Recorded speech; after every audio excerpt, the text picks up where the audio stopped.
But earmuff, you stay on hard.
Now, since 2015, the champs of the SWAC and the MEAC linking up in Atlanta at the Celebration Bowl during mid-December. The SWAC has won back-to-back contests.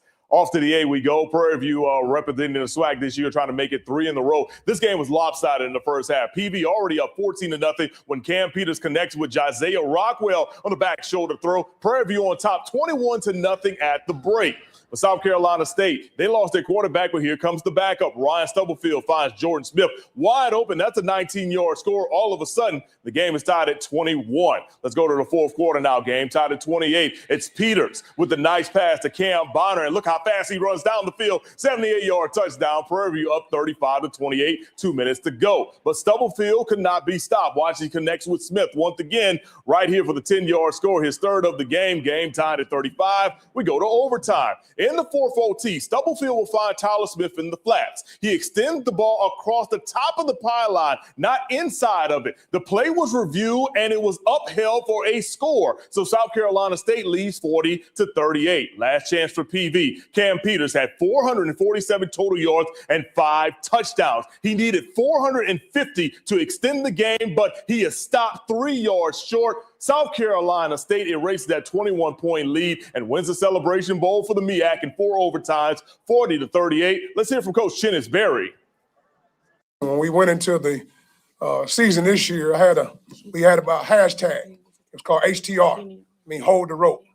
And when adversity strike, who's going to let it go? And none of those young men let it go today. They believed in each other. They never wavered. Even when we went down 21-0, we found a way to be the 2025 HBCU national champions. The body.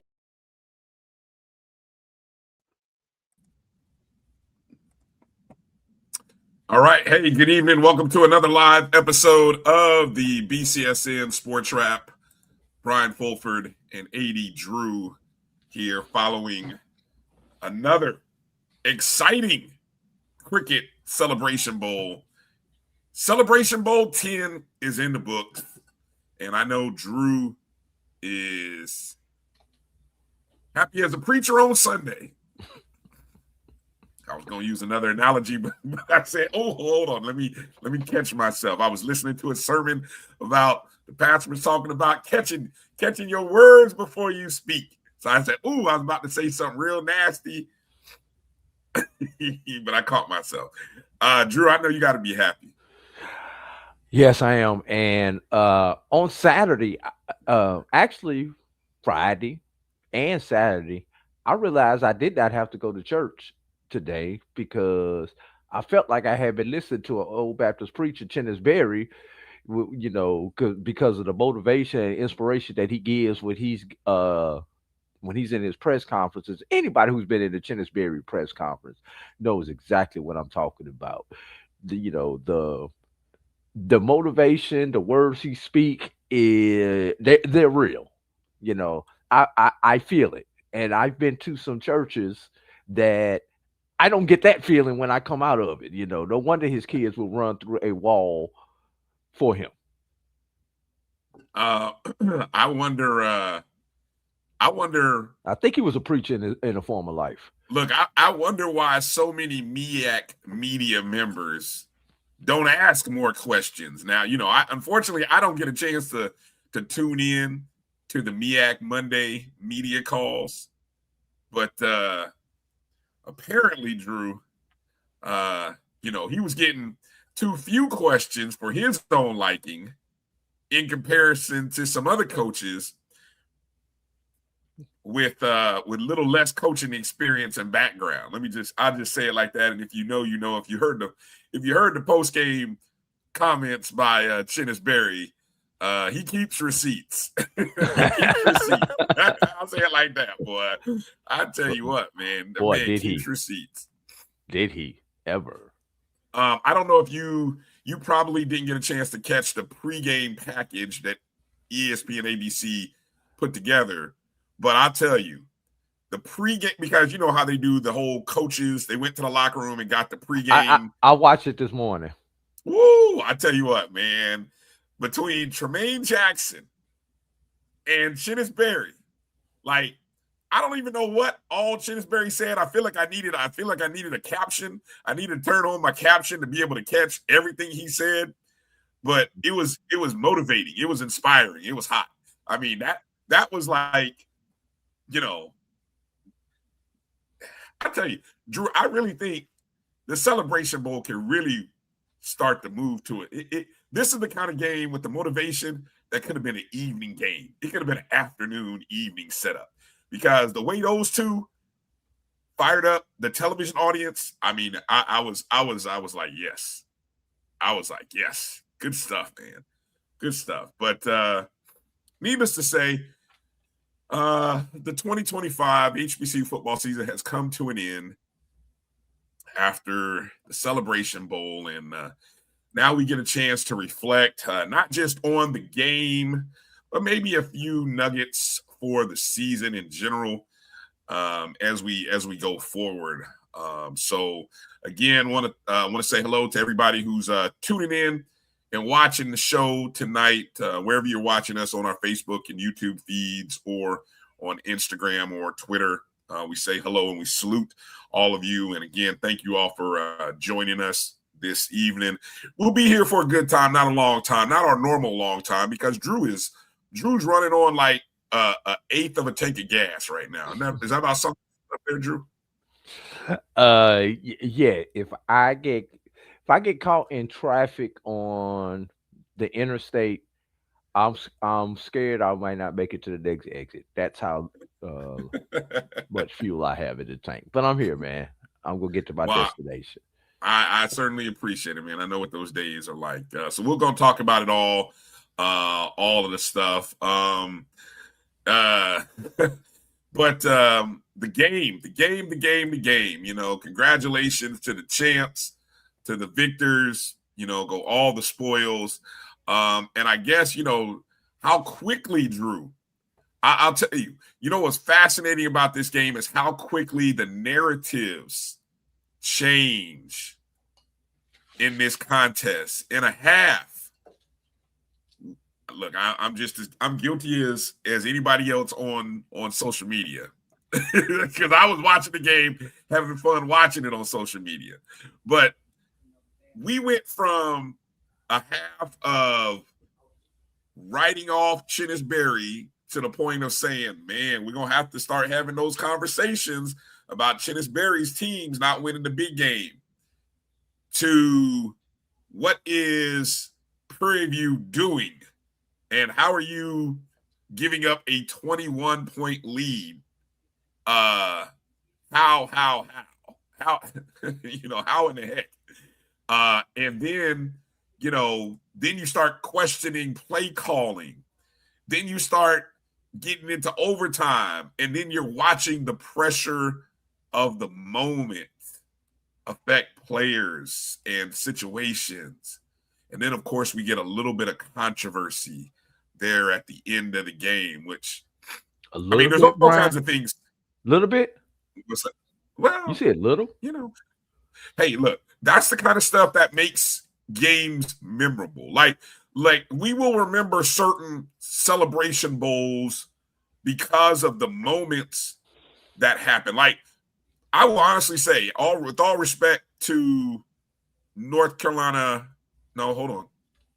With all respect to Jackson State, who won last year, outside of the folks in the Jackson State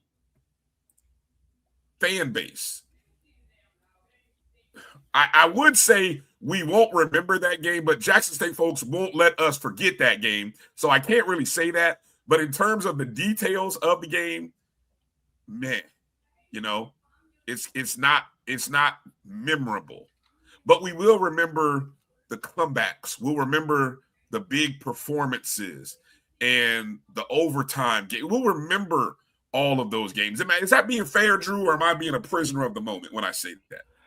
No, I think we're actually this season we will remember for the simple fact that I cannot recall, and once again, this may be a recency bias thing, a season with so many games that actually came down to the literal last play. Yes. The one play. Starting with ironically Prairie View, Texas Southern. Yes.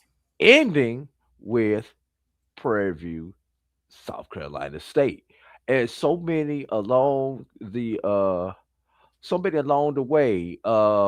Morgan State, Miles, and Morgan State, what was it, Georgetown? Morgan State, Georgetown. Obviously Jackson State, Alabama State, Benedict Wingate in the playoffs. So many games that came down to the final play. I just had to post that. We might have to do a top 5, Brian, on just the top 5 best single play moments of the 2025 season, Drew. Because it's funny you mention that, because that is something that I think Doc and I were kind of talking about the single plays that shaped not only the teams that were in the SWAC championship game, but just this Celebration Bowl, right? I mean, the single moments that shaped this year.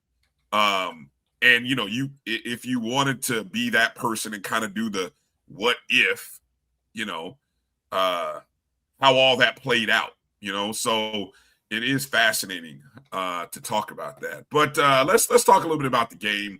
And then we'll get into some of the other stuff and go down memory lane with some of you folks here. Love you guys in the chat. So, a couple of things here, Drew. Now, what was the largest lead? Because I'm looking at the headline of the recap that you put out. Was the largest lead, were they down 28 points at one point, Drew? They were down 28 points at one point, and I'm looking at the record book right now. Okay. Largest deficit happened twice. In most recently last year, when South Carolina State was down 24, and then ironically 21. South Carolina State has been involved in both of these. When South Carolina State was over Jackson State by 21 points.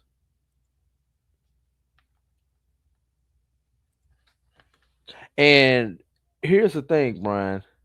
There has the largest comeback has not been recorded in the history. So that's something I'm going to have to go back and actually see the largest comeback.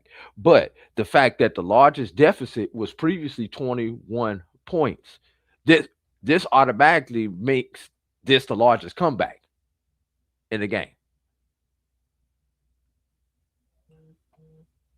I think so I think it was 21 actually. 21. Still makes 21. It the largest comeback. Yeah. It was 21 points, largest comeback. So to be up 3 scores and then lose your starting quarterback was pretty you could not have. Look, I mean, you talk about a script. a script made for a TV show or a movie. But what South Carolina State did, and then coming in with the backup, Ryan Stubblefield, who I believe he's been the backup behind at least 2 other starting quarterbacks at South Carolina State. So he's not new to this. Like, he was a backup 2 quarterbacks ago, if I'm not mistaken. Not last year's quarterback, who was the young man who transferred from Benedict, who was with him, Eric Phoenix. But the quarterback before that, I think it was Tyrese Nix, I think is his name. Stubblefield was on the roster. He was on the team then. So Stubblefield had been around the program, because I just remember his name, and I always remember that he'd been there. I was trying to quickly kind of pull up Stubblefield's bio here. The senior from Houston, Texas. Let me see. He's a transfer from UIW. So actually he was on, no, I guess, I don't know. The stats on the ESPN site only show that he was on the team last season. But I thought he was a part of the team even further back, but maybe not. But anyway, an outstanding job by Stubblefield to come in that moment. And okay, yeah, thank you for clarifying that. Yeah, he was also he was just a backup for Phoenix and Atkins. He was at UIW before, Incarnate Word, where, if I'm not mistaken, at Incarnate Word he was probably a backup for what's the guy who's the quarterback now who went to Miami and was the #1 overall draft pick by the Tennessee Titans. I think he was even his backup, if I'm going back. But anyway, to be able to come from 21 down and engineer that game, pretty outstanding job. Stubblefield ended up recording, trying to find the stats here, 15 of 29 passing, 234 yards, 2 touchdowns. He threw an INT, rushed for 11 yards, had 3 touchdowns total, I believe that was. Jordan Smith, 9 catches, 152 yards, 2 touchdowns, also a rushing touchdown. Stubblefield would go on to be the offensive MVP of the game. The defensive MVP would go to Brenyan Scott. What were Scott's statistics, Drew? Scott's statistics. Let me see if I can see, what was it that set him apart? He had 9 tackles. Okay. And I believe 1 sack, if I recall. Okay. All right. Stubblefield was actually at East Carolina, then Incarnate Word, and then transferred to South Carolina State. Okay. Appreciate that, guys. Appreciate the chat for filling that in.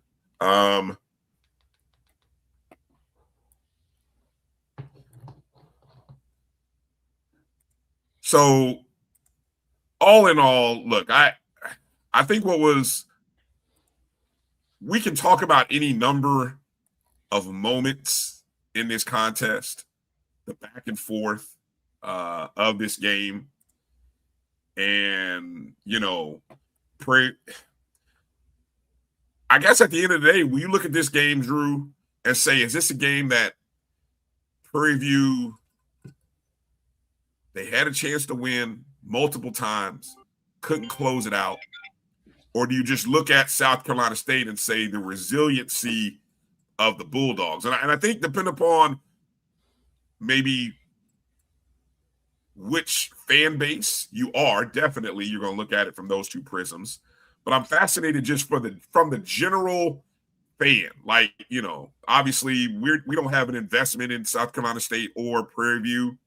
I know a few of you are, but for the casual HBCU football game fan, how do you look at this game? Yeah, there you go. Do you look at it like PV lost it or South Carolina State found a way to win it? That's fascinating. Can I take a cop out, Brian, and say both? Well, obviously two things can be true.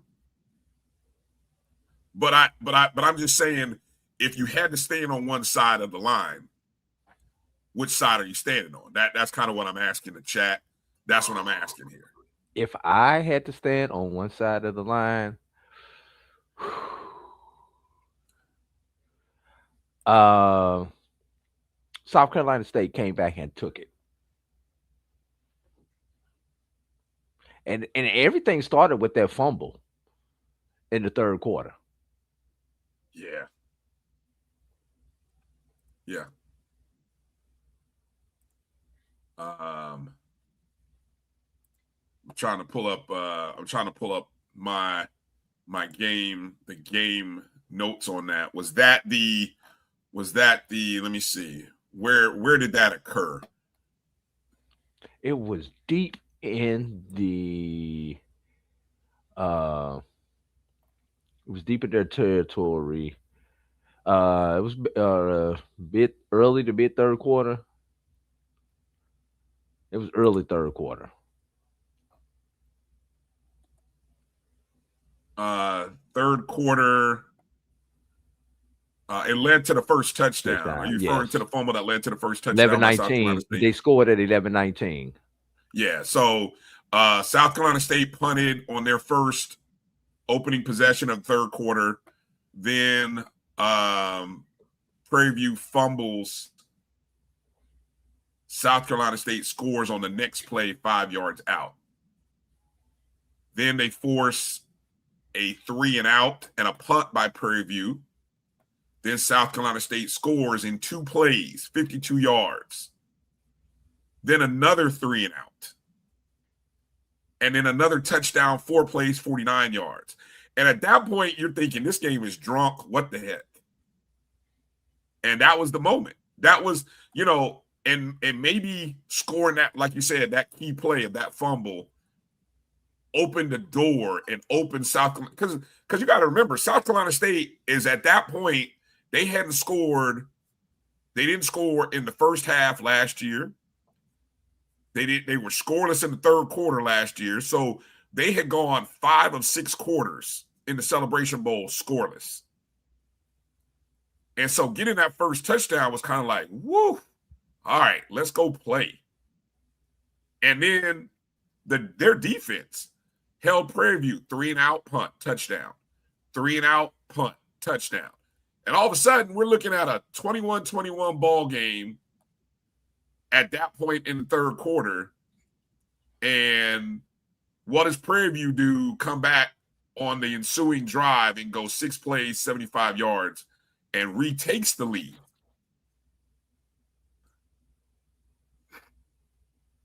But just to show you how drunk this game was, going into the fourth quarter, the ensuing possession, South Carolina State, 12 plays, 75 yards, in 6 minutes and 54 seconds to tie the game up.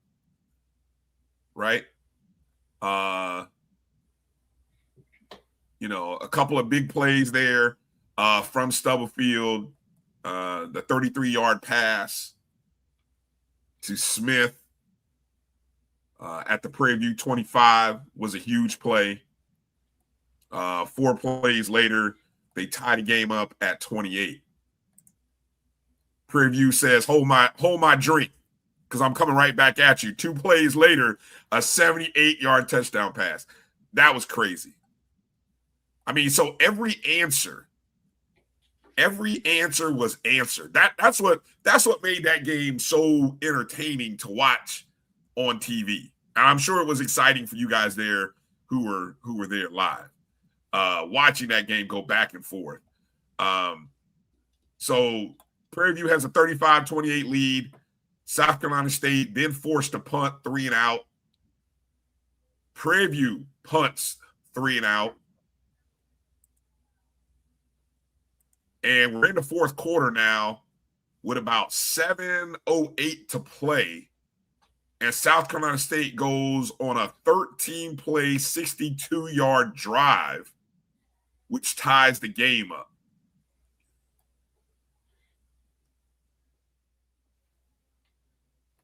I was looking to see were there any third or fourth downs. Nope, there was a couple of third downs. Third down.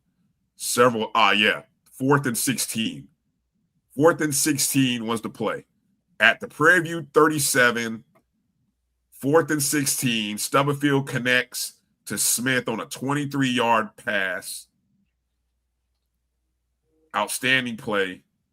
And then they come back a few plays later. Stubblefield hits Smith for 10 yards. Game is tied with right under the 2-minute mark at 1:54 to play. Game is tied at 35. And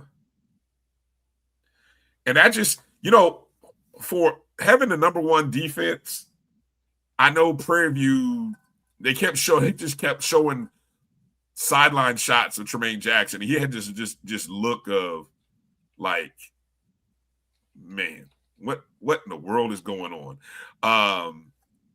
PV wasn't prepared for Stubblefield. But here's what I'll say about that.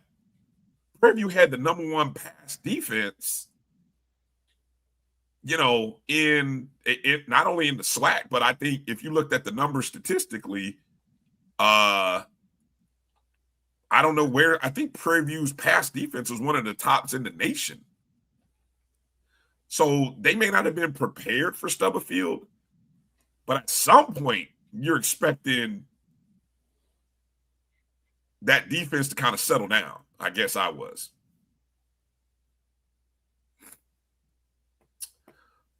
Any nuggets about overtime that surprised you, Drew? As we go into the double overtime, obviously South Carolina State's interception in the second overtime, Prairie View inability to.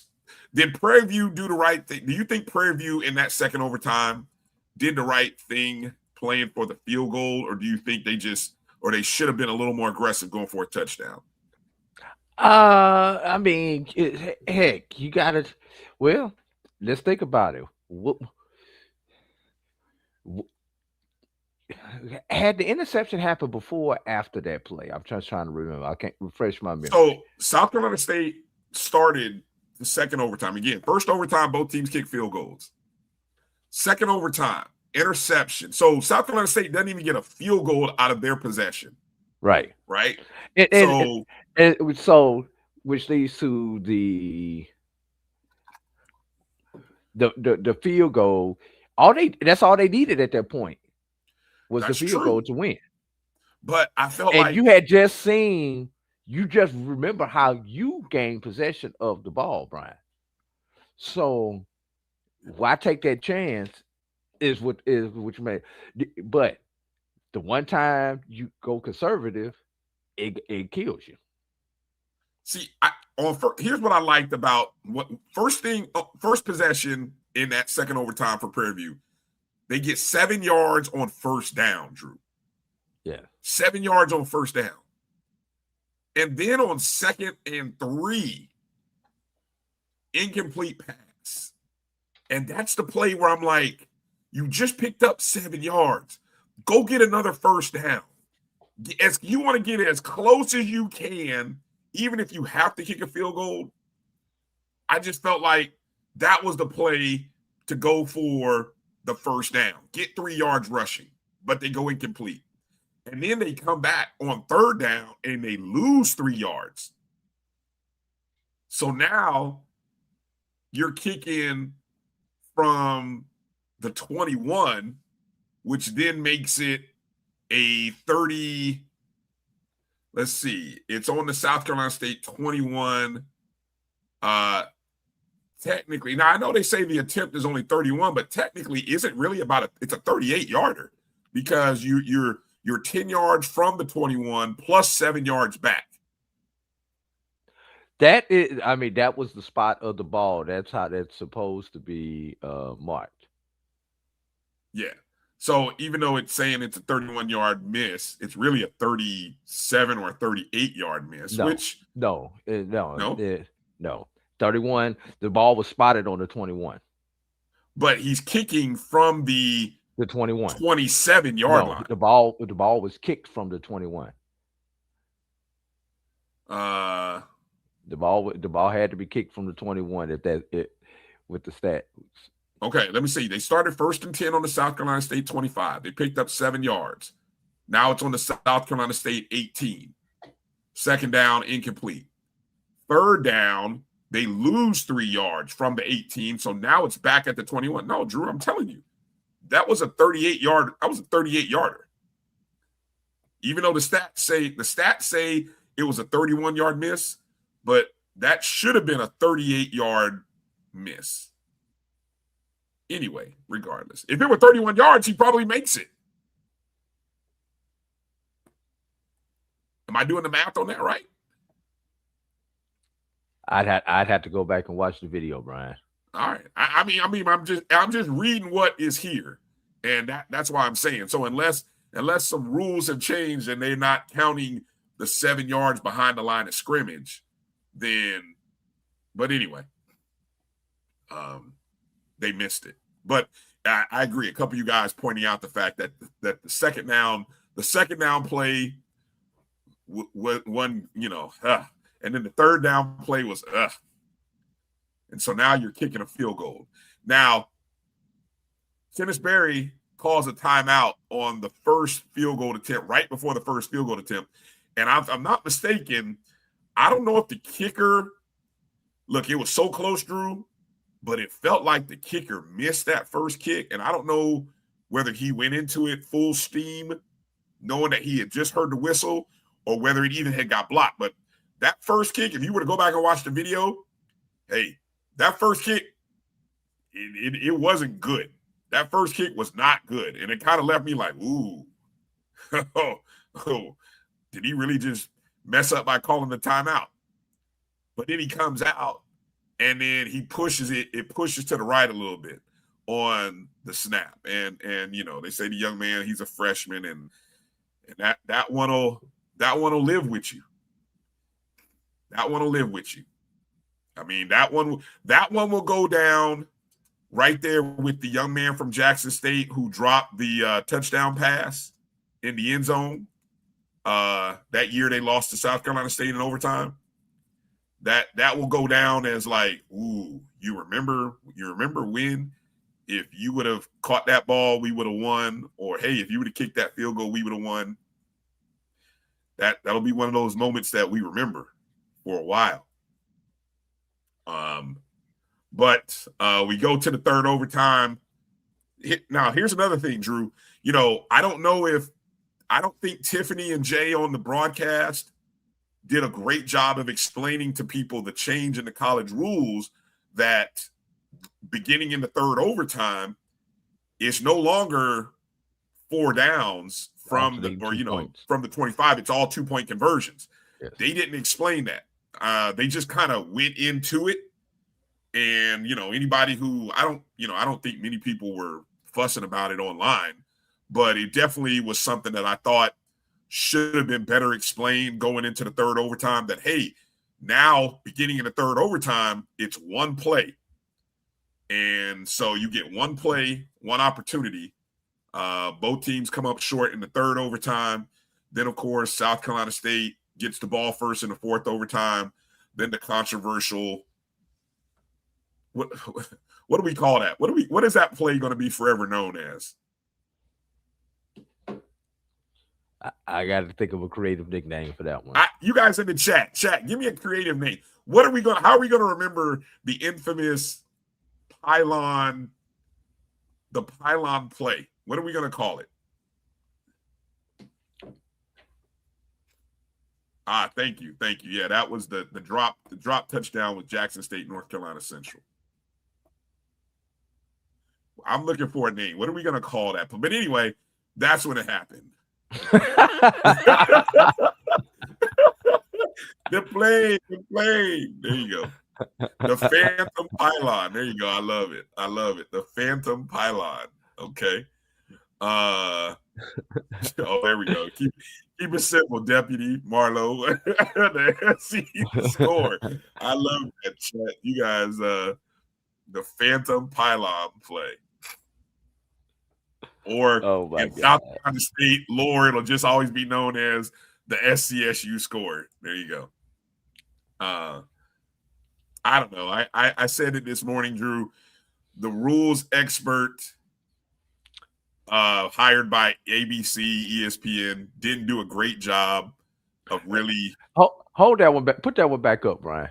Atlanta Gate. Yeah, it's ironic that the largest comeback in Celebration Bowl history occurred in Atlanta, where the largest, the team that was involved in the largest comeback in Super Bowl history is based at.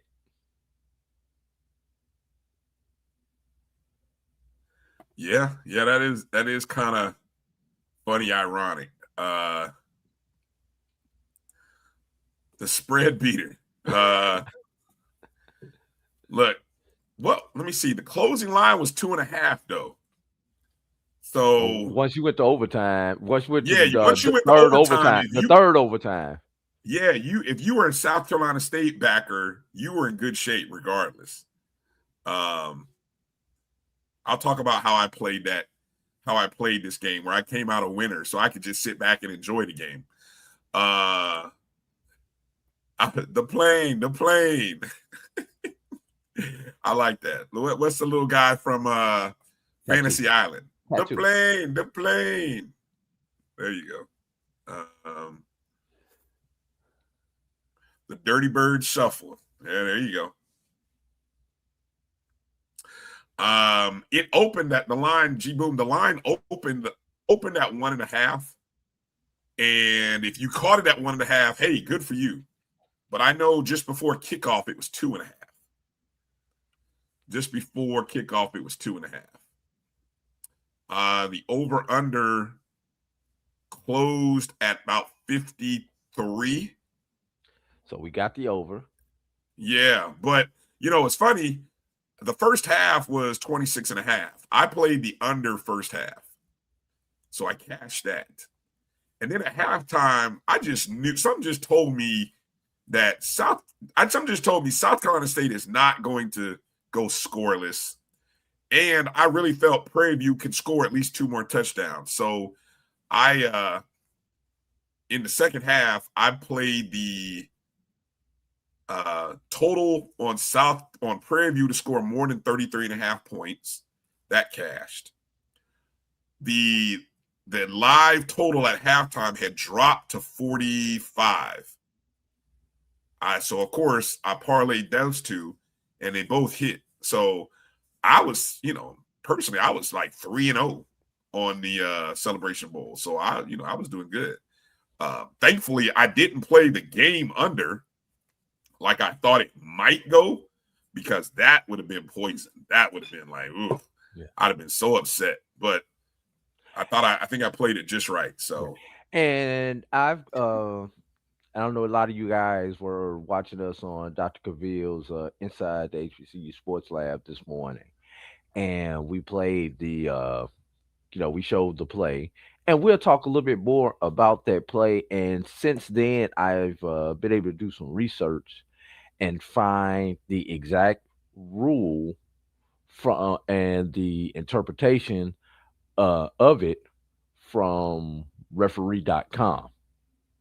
What did you find out? That's something you can share now, or you want to? No, we'll get to it after we get through the rest of the game. Or if we're done talking about this game, we can we can leave. But I just want to get with some of the records that were broken in this game, Brian. Yeah. Do you have that? Yeah. Do you have that Yes. information? Is that on that sheet? Yes. Most passing yards by a team, Prairie View with 436. Most passing yards by a player, Cam Peters, 412. The new Um, hold on. The previous record on that 412 by Cam Peters was 364. yes. That was the Khalil Carter North Carolina A&T 64-point explosion The against joystick game. the joystick game, right? 108 points total, right? Yeah. Right. Most receptions, 9 by Jordan Smith. Wow. Most receiving yards, Jordan Smith, 152. Wow. Most sacks by a team, Prairie View with 4. Most Wow. sacks Nice. by a player, Sterling Roberts, 2.5. Okay. Good stuff. You know, Yeah, again, so yeah, good stuff. A lot of edits have to be done for next year's Celebration Bowl book. yeah, definitely.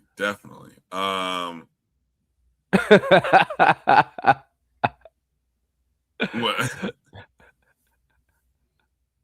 And doing everything else, Steve. Now, while we're talking numbers and statistics, we gotta mention these numbers. Celebration Bowl 10, 26,703 was the attendance numbers, and as you can see from the previous years. Obviously, you had 5 years before the pandemic and the 5 years after the pandemic. And obviously, prior to this year and last year are 2 years in which there has been no week between the SWAC championship game and the Celebration Bowl. We kind of knew that because of the advent of the college football playoff system, the Celebration Bowl moved up. A lot of bowl games moved up a week. And so you saw the attendance numbers, 26,703 compared to 36,823 last year. What, and I may be, if you don't have an answer for this, Drew, feel free to pass on it. But what do we know about the schedule and the timeline for the 2026 Celebration Bowl? Will it look similar with no break after the SWAC championship game? Yes, 2026 will be the second week in December. But what this really implores is, and I don't know if I should go here with this. You should be making plans to attend the Celebration Bowl, especially SWAC fans, no matter if your team is there or not, to support your conference. This is not the old way of doing this, where you wait and see if your team is there and you've got 2 weeks to make your plans. Because let's be real, if you had to get a last minute flight out of anywhere USA, waiting on Saturday's results to make it to Atlanta, you paid a premium. If you waited on hotel rooms, you possibly paid a premium. Rental cars, everything else. So, SWAC fans, I implore you, make your plans to be there no matter what. Support the conference. This is our Super Bowl. Brian, who where's the Super Bowl at this year? Oh, I don't even know, to be San honest. Francisco. Okay, San Francisco. Ooh, that's expensive. I won't be there. San Francisco. But how long have we known that the Super Bowl is going to be in San Francisco? 3 years. Yeah. 3 years, Brian, right? True. So, and you can buy your flights usually like 6 months in advance. So, in July, August, if I was planning on going to the Super Bowl, I would have booked my flight to San Francisco then to get the best rate. Some airlines you can go 9 months in advance. Make your plans, especially those who have to fly. Get your tickets when they are the most affordable for you and your budget. Plan on being there no matter what. Support your conference. And I saw so many people who were not directly involved with the game there. Mm-hmm. I saw many people who were not PV. I saw many people who were not South Carolina State. And with PV's school colors, you had to look at people's paraphernalia twice to see if they were PV fans or members of Omega Psi Phi. And I know there were some that were both, but you had to look. D9, you should be there no matter what. Support the conference. Support the game. It's about the culture. It's a party all weekend. You don't want to miss it. And for those of y'all who did not get there, you missed a hell of a game. Yeah. Yep, You you're right. missed a hell of a game. But Brian, even more important than that attendance number, I want to see what the eyeballs were yesterday. True. And I'm gonna say it. I really am interested, and I don't know if they'll release this breakdown. I am really interested in that last hour. Yes. Yep. Yeah. I think that last hour when the game tied up at 21, because I'm sure there were probably a lot of people who maybe went and did something else at halftime. Yes. But then by the end of the third quarter, and once maybe you had kind of maybe checked social media or checked whatever and were like, oh, wait a minute, this game is tied up. Let me pay attention. I bet you there was a spike. Yeah. And I'm gonna say this. You don't think this game was important? Where did the FCS game get pushed to, Brian? That was scheduled to come on at the conclusion of this game?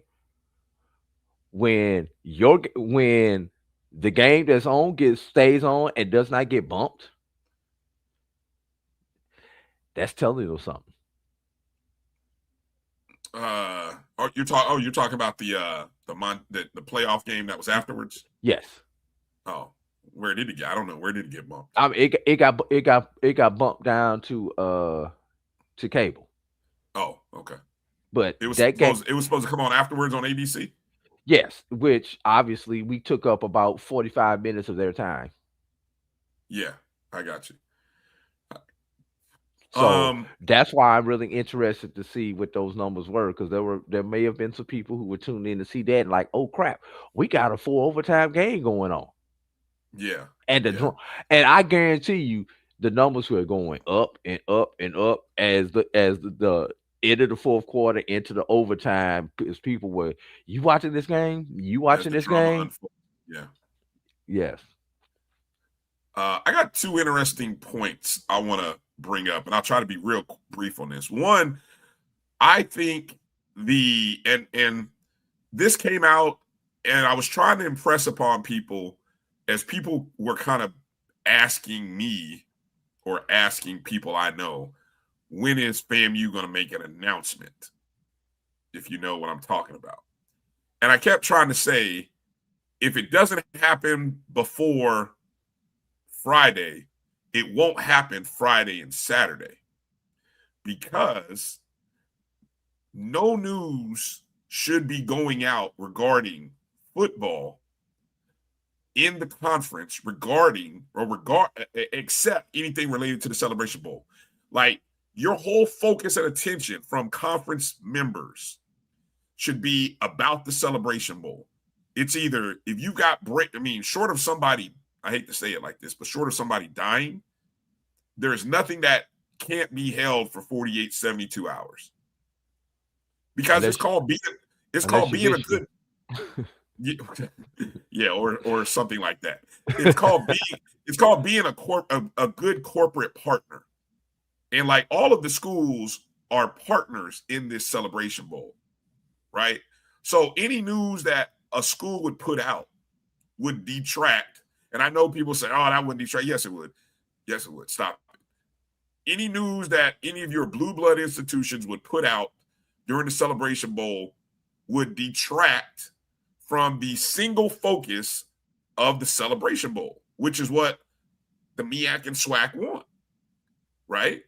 Now, so I'm just saying, if you can avoid it, some things you maybe can't, but if you can avoid dropping news on Friday or Saturday, do so. As it relates to football, other sports are still playing, basketball still playing, that's going to be what it's going to be, right? But as it relates to football, because look, every member institution generates or gets money from the Celebration Bowl or the participation of the conference in the Celebration Bowl. So you want all eyes and attention on this game. Even if it's funny, you talked about attending. Now, one of the things that I think the conference members can do better in helping this number to rise is, I would really love to see during the season, I would love to see more of a coordinated effort of the athletic directors or athletic departments pushing out messaging to their fan bases about attending the Celebration Bowl. And yes, I know you want to be there if your team is there and your team's not there. There's, certain some people will say, I don't want to go if my team's not there. But for all the points that you just spelled out, Drew, right? It is our Super Bowl, and it is in Atlanta.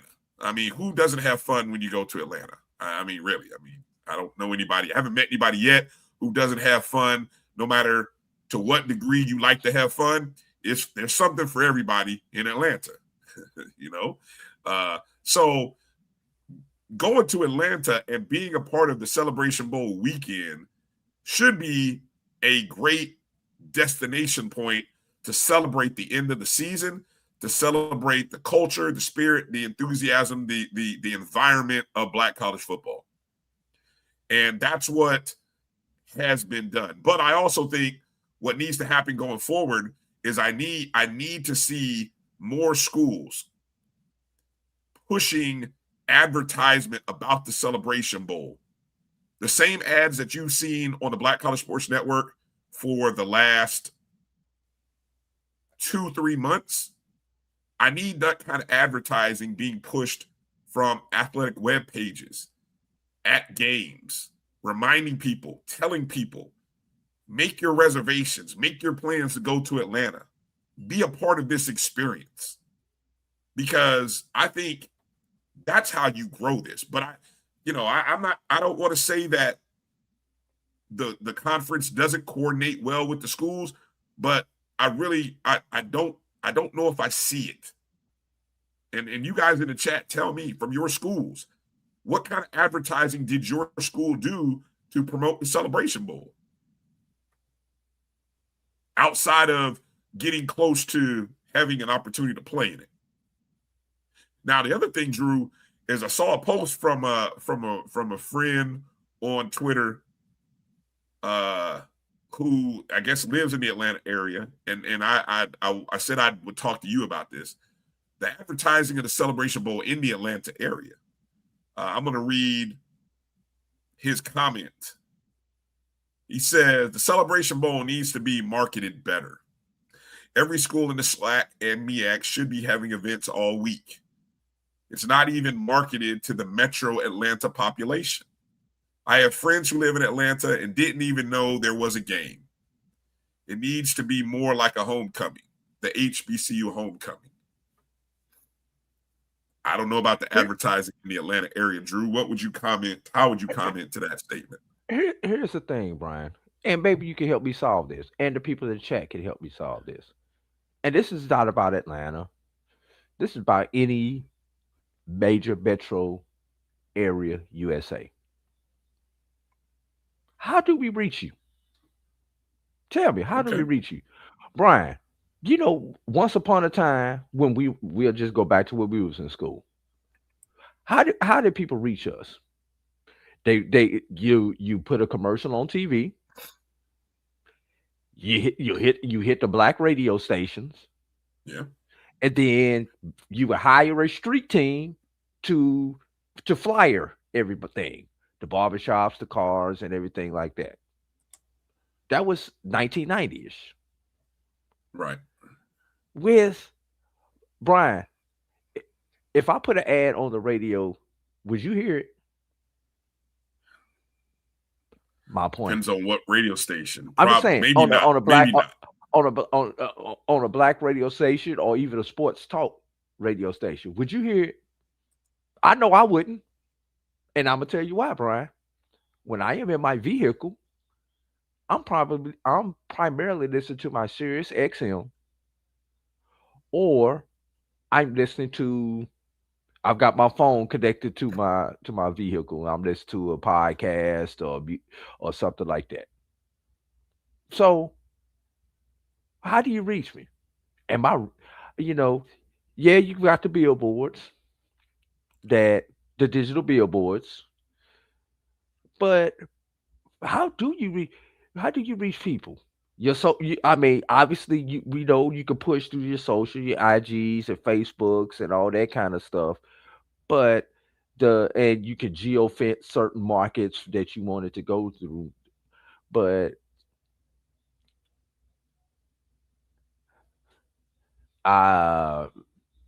Franklin K, that is not a true statement. Please don't say that, Franklin.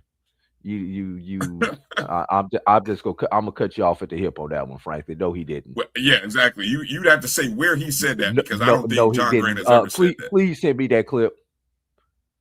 Please send me that clip. I'm calling you out on that one, Franklin. Cite your source there, Franklin. Yes, I need a source. Where did you hear that at? That's your opinion. I'm sorry. I just happened to look up and see that. But you understand where I'm going, Brian? Yeah. And this is not a question just about the Celebration Bowl. This is about any major event. It doesn't even have to be about college football. But this is knowing your fan base. I think this is, Drew. This is where you somebody has to do the market research about your audience. Once again, Blue Jay, no radio ads. Do you listen to your radio, Blue Jay? Do you listen to commercial radio? Somebody is. I know people are, but here's the thing. There's this concept, and if I'm talking over your head, I apologize. It's called ROI. Return on investment. And we're not talking about the Celebration Bowl, everybody. We're talking general business sense. You have so many marketing dollars. Where you spend your marketing dollars to get the maximum effort, the maximum return. How do you spend that? And these are decisions that are tough to make these days. The Celebration Bowl does not have the history. And we'll just stay with some things. First of all, it's not a classic, Brian. Correct. But you have events such as the Magic City Classic, the Florida Classic, the Bayou Classic, that are 50, 70, 100 years old. This is the what anniversary of the Celebration Bowl, Brian? 10th year. The Celebration Bowl is not even a generation old. Mm-hmm. And I guarantee you, if you go back and look at the SWAC championship game, same thing. Do you know that the Celebration Bowl is the longest running postseason HBCU bowl game? in history. The old Pelican Bowl, the Pioneer Bowl, the Vulcan Bowl, The Heritage the Bowl. Heritage Bowl. None of them made it. None of them made it to 10. None of them made Yeah. the double digits. Right. But y'all, but look at this, Brian. This game has not even been around a generation. There's a group of people, hopefully they're on this podcast, who do not even remember when the SWAC was won by records. All they know is a SWAC championship game. This event has not gotten to that level, has not reached that plateau yet, where we have a whole generation of people where that's all they know.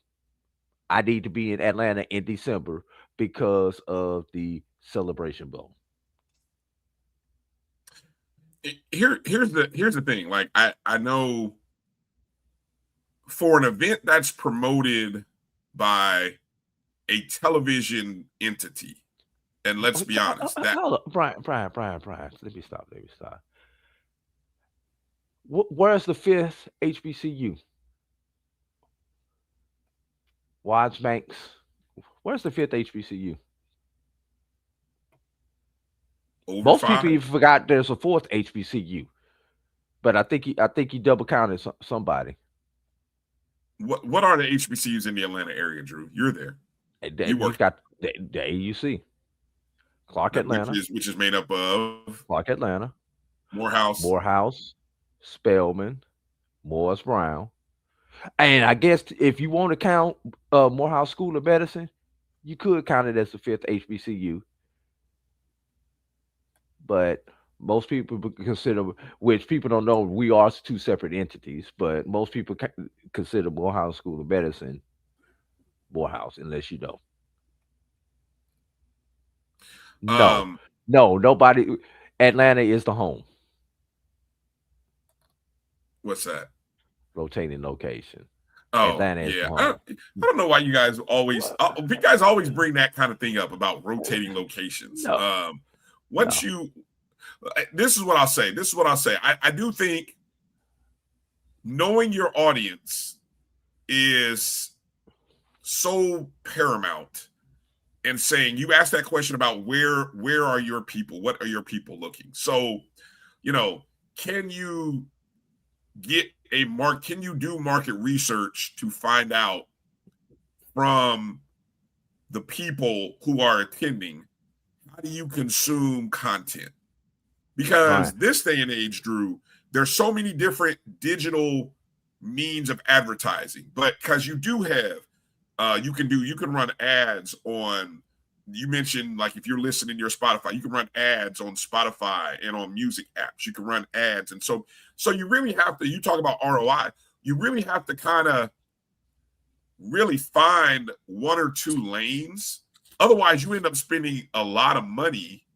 You fish that doesn't return. Right. You end up fishing. And that's why I said your biggest partner are the institutions themselves. Right. Because on a weekly basis for 10, 11 weeks, they are promoting games and weekly football events. Why not every week they are running advertisements about the Celebration Bowl? And I'll tell you, as someone who called radio games for Florida A&M all week, I don't recall hearing advertisements or even doing reads to promote the Celebration Bowl throughout the course of the season. That's the kind of coordinated effort I'm talking about needs to happen. If we want to see that number grow, if we want to see that number go back to the 40s where they were in the early years post-COVID, that's what has to happen. And we can't use the excuse of, because so-and-so wasn't there, that's why it didn't draw this. Yeah. Let me throw this one out. Blue Jacket. Put that graphic back up, Brian.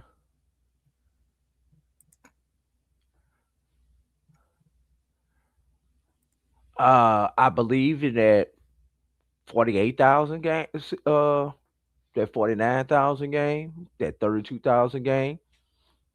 The SIAC had basketball games those weekends, and we know schools were out for Christmas back then because the game was a week later. That's true. I mean, I like that, but that's not a good excuse. But I like your concept, No.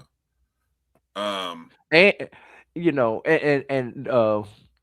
one other thing, and this one is real, Brian. I will say that since the game has been moved up a week, the game does compete against winter commencement, and that is a real factor. I will say that. what do you mean at just most schools? A lot of schools this Yes. weekend is a weekend where there are a lot of winter commencements. That is a realistic factor that people have to understand on that one. I will say that now That is that a one is that legitimate. that is a good point. That's a very good point. That's a very good point. Um, okay, hold on. I'm gonna pull up your question, EA, because I'm trying. I think I started here. I think this is okay. EA, I'm assuming this is your question. You're asking, what do we have to show for it? Now, I preface it. I say, who is we? Because I will tell you, EA, if the we is schools from the MEAC and SWAC, they have a lot to show for it.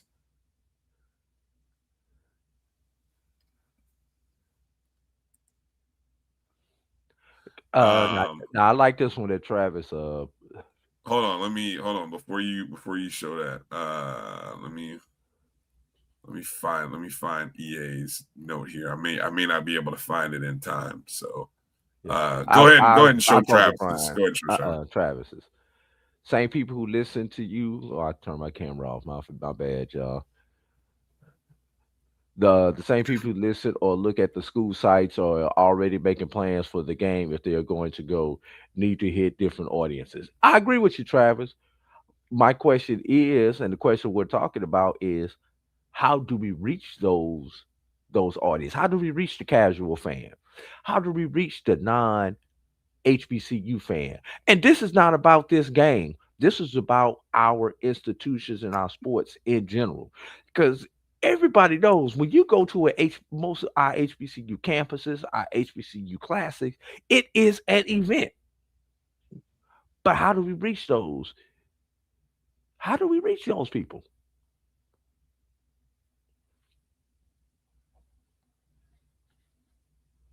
Great point. EA's question had to do with Atlanta. What he said, what is Atlanta giving back to the SWAC / MEAC for 10 years?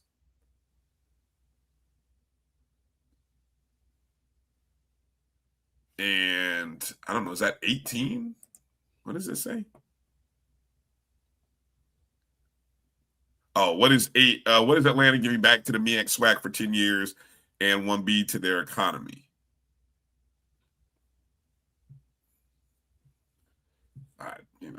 I don't know. Does Atlanta owe the MEAC and SWAC anything other than Access, access, the opportunity, facility, nice facilities. hotels? I Yeah, mean, and believe me. Let me tell y'all something.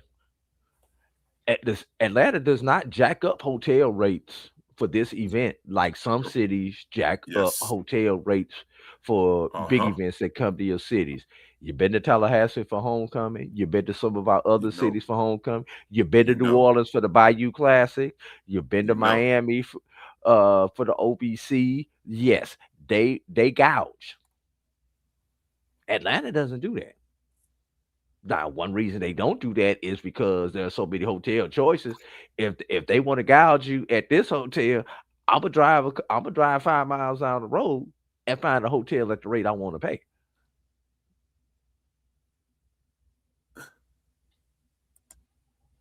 Look, I don't know what you guys are Yeah, thank you. Atlanta, exactly. Thank you. Except being a good partner, which they are. Which they are. Which they are. I Yeah. mean, come on. I mean, I don't see. Look, I've been to the hospitality of the event is the venue, everything is I no complaints. I have no complaints about going to Atlanta. I mean, look, you can't do anything about the weather. It is what it is. But, I mean, you got issues with that. Talk to Mother Nature, talk to God. I mean, I don't know. EA. I'm gonna ask that question. Can you tell me what New Orleans gets for the Bayou is pumping back in for the Bayou? Can you tell me what Birmingham is pumping in for Magic City? I can go on and on down the list. What is Dallas pumping in for the State Fair? Come on, EA. Come with something behind your argument. Yeah, I don't know. These events aren't around for these years if there isn't a partnership between the cities, the Chamber of Commerce's, the tourism departments, and everybody else, and it's some type of win-win for everybody.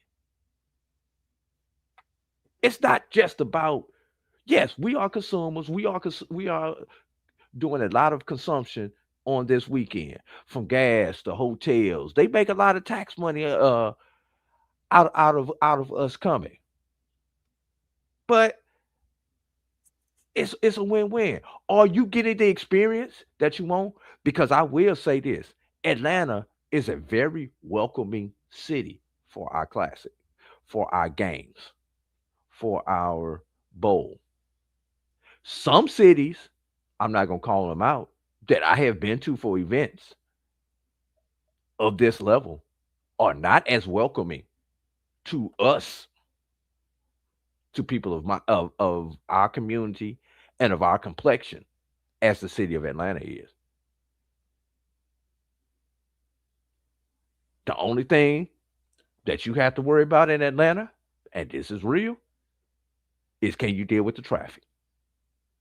Once you get past that, this very welcoming. Very welcoming. I know other cities that are not welcoming of us. Thank you, G Boom. Let me put up a little roll call here, a little roll call graphic that I put out earlier, Drew.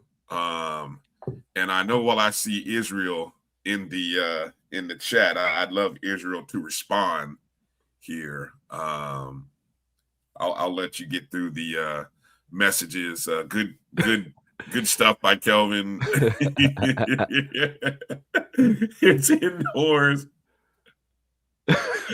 Well, in December, I'm sorry. No offense to Charlotte. I'm not going to Charlotte for a bowl game in December. I love that. Kelvin said from the hotel to the cigars. It was incredible. I just don't, again.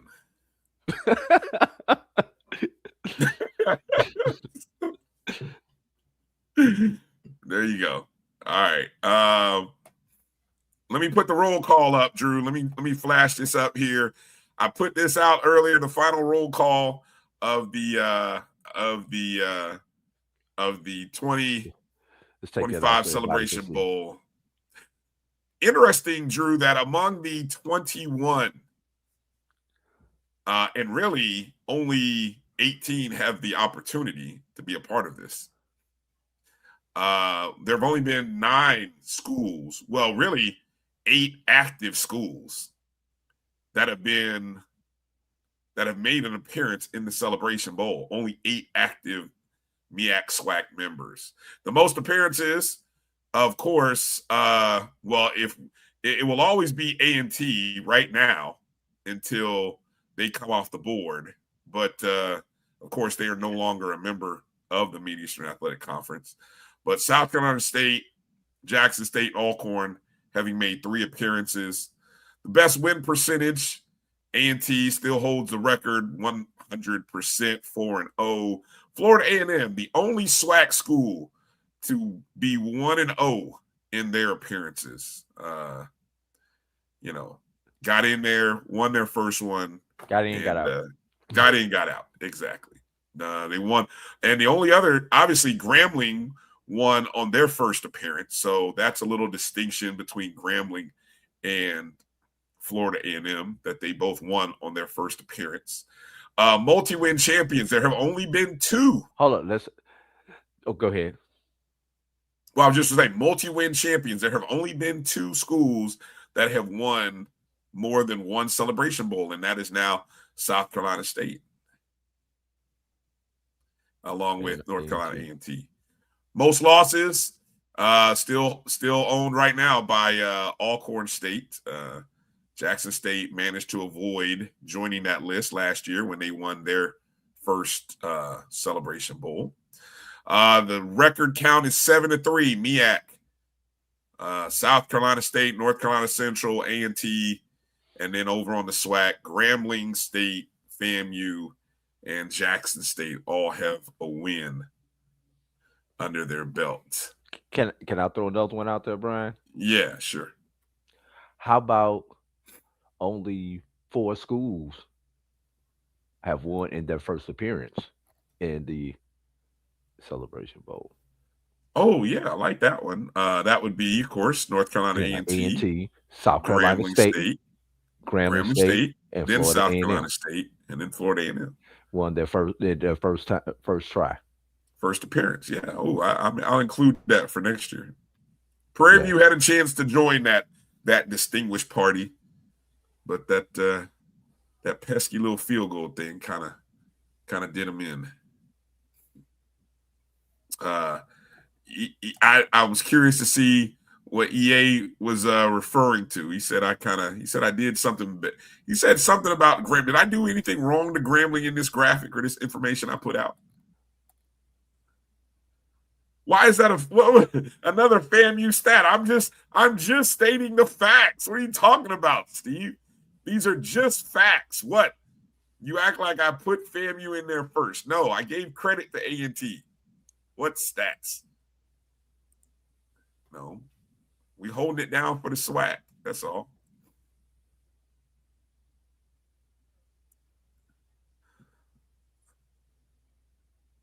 Now that part's right there true. I agree with you on that. All right. Well, as you can see, another score, high scores, there you go, so on and so forth. But again, Celebration Bowl 10 is in the books. We'll you know what? You guys are hilarious. Dr. Gaville had us doing early way too early look aheads this morning. I was like, Lord have mercy. It's way too early to be kind of predicting that stuff. Go back and watch this morning's inside the HBCU Sports Lab to hear what I'm referring to there.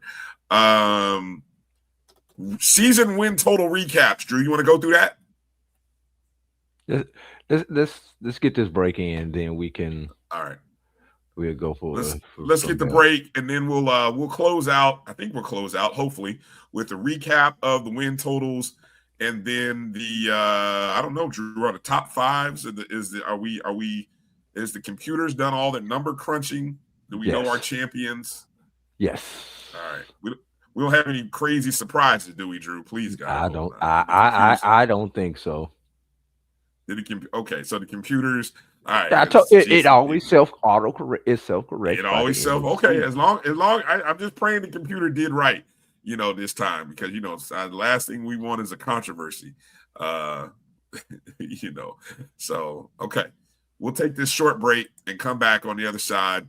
We'll look at the win totals from the 2025 season among the FCS schools, and maybe look at it from a picture to kind of say, the real evaluation of how your team performed this well is always based on preseason expectation. And I think that's the best way you can look at your season. And then get ready and get excited, or maybe shake your head at what's to come for 2026.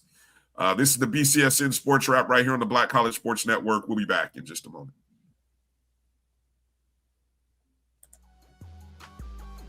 This is the Dean of the College of HBCU Sports, Kenyatta Cavill of Dr. Cavill's Inside the HBCU Sports Lab with Mike Washington and Charles Bishop. Come mix it up in the lab where the course lecture is in session every Tuesday from 6 o'clock p.m. Central Standard Time on Facebook Live, YouTube Spreaker, or the BCSN app, as we discuss all things about the HBCU sports culture, including exploring the week that was in the sporting HBCU diaspora, as well as the upcoming week of HBCU sports. With me, the Dean, the College of HBCU Sports, on Dr. Cavill's Inside the HBCU Sports Lab with Mike Washington and Charles Bishop. Course lecture dismissed.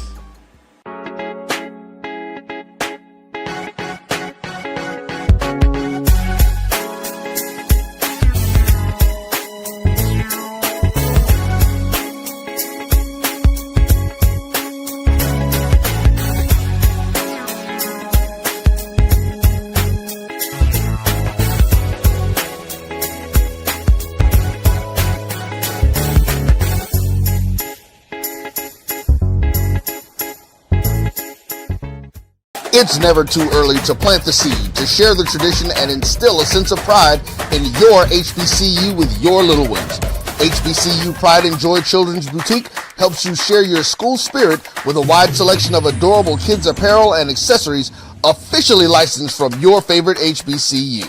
Visit hbcupridejoy.com and follow us on all social media at HBCU Pride Joy on Facebook and Twitter.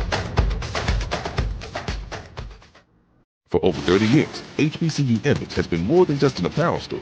We've been a movement, a state, a legacy. We celebrate the pride, the purpose, and the culture that make historically black colleges and universities legendary. Whether you're a student or a lifelong supporter, our gear lets you wear your HBCU story with confidence and style. Because when you wear HBCU Image, you're not just wearing clothes. You're wearing culture. You're wearing pride. You're wearing purpose. HBCU.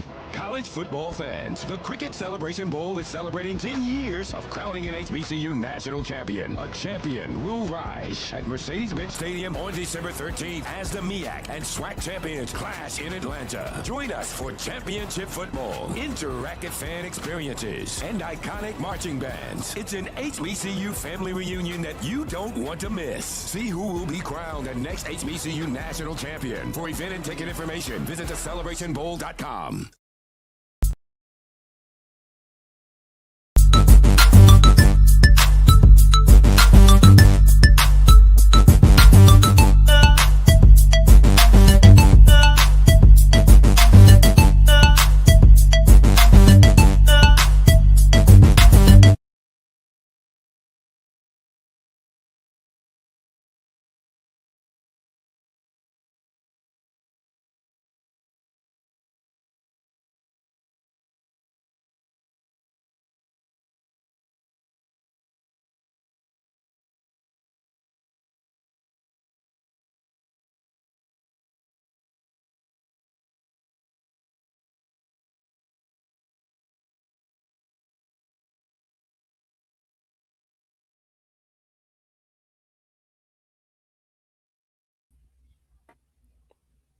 That play right there, Brian.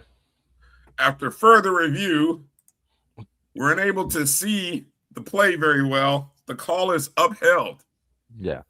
Well, here's the thing, Brian. On that play, if the call would have been no touchdown on the field and they go Correct. to review, there would have been no touch. There would have been no, well, that's a 2-point conversion. There would have been no score. That was one of those, there was not evidence that undisputable, irrefutable evidence to Correct. change their call. So, with that being said, Brian, I found this article on referee.com, which is a guide that for those who officiate, it's kind of it's one of those guys kind of like what Black Enterprise is for business people, or the Wall Street Journal, or Fortune for business people. It's that type Right. of magazine, and has a lot of information. While I'm not going to get into the uh too deep into the weeds, because this article talks about this same play on the high school and the collegiate level. The rules are, and everybody needs to remember, the rules on Friday night are different than the rules on Saturday, and the rules on Saturday are different than the rules on Sunday. So right now, we're just talking about the Saturday rule, and I am going to read this verbatim. For NCAA, when a ball carrier is airborne, his full progress is determined by the position of the ball as it crosses the sideline, except if the player touches the ground in the end zone or the pylon itself. In those cases, the goal line plane extends inf- infinite, infinitely. That's the word. The goal line plane stands infinitely wide beyond the sideline plane, and a touchdown would be correctly awarded. So, and Now, the when they ball say is touch the immediately. Wait, pylon, let me finish this. The ball is immediately dead when a ball carrier touches a pylon, and a touchdown is scored if an inbounds player who is in possession of the ball touches the pylon with the ball. So I am going to play this clip one more time, Brian, and I want you to pay attention to something. Let me share this once again. Okay, we're gonna hit play on this. Emmett just said something that I was curious and I was going to ask. So go I, ahead. and I and let's look at it right there. Oh, I'm sorry, I forgot to put it on the screen. I was wondering what. I'm Okay. looking at it myself. All right, let me restart this.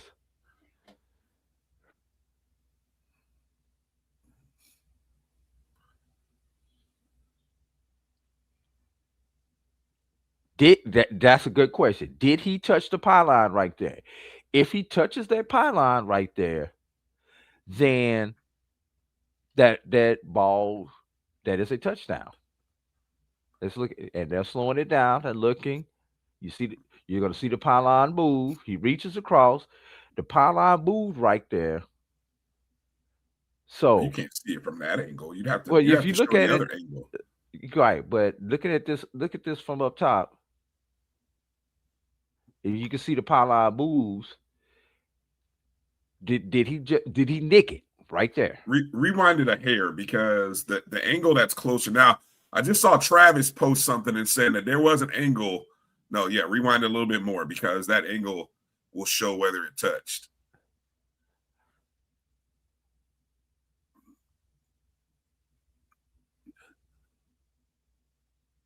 So his finger went over the pylon.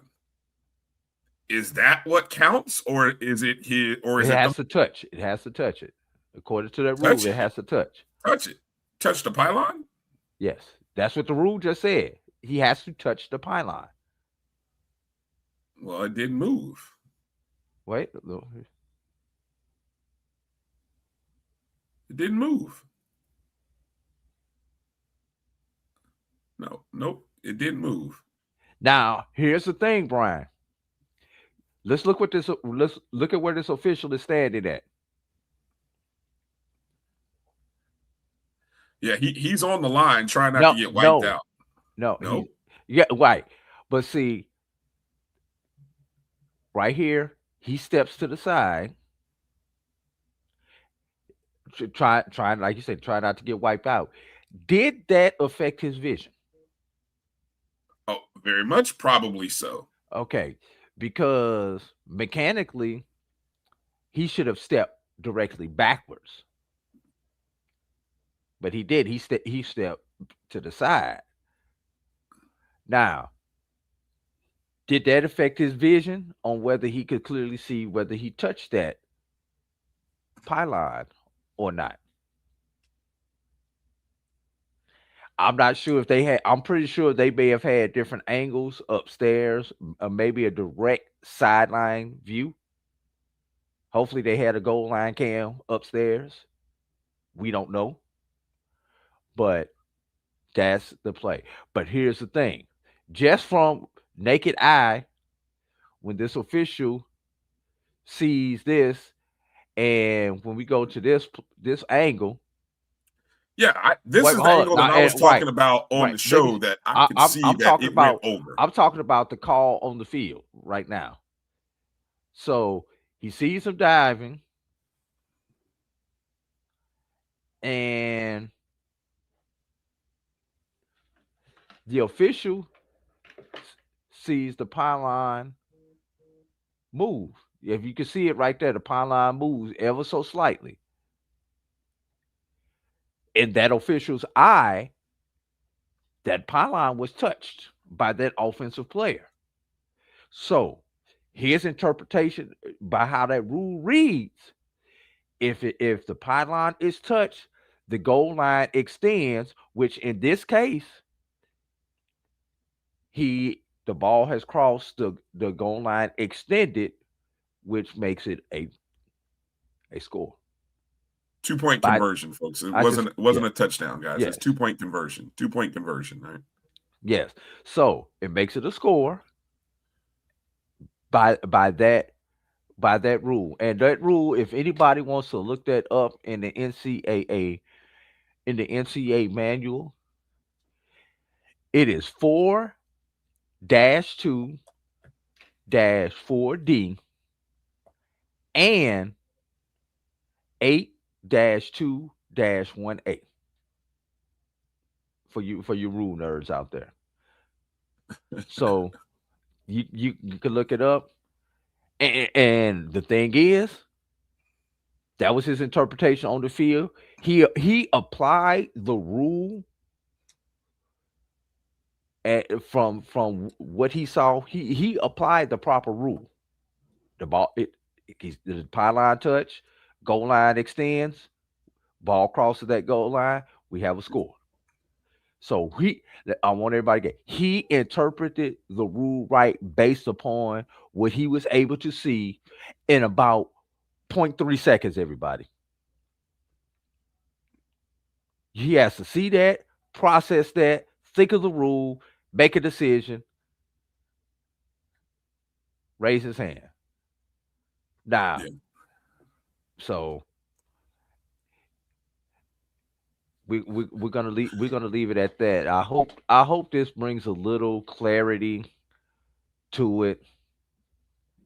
You know, the officials were not SWAC or MEAC officials. So officials came from Sunbelt Conference. That's no secret. So I don't mind putting that out there. And they did a good job.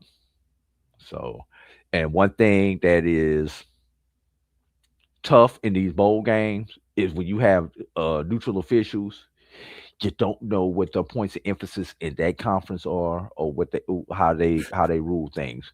We saw it with some of the playoff games that I work on the Division II level when you have neutral officials. So, the pylon is inbounds.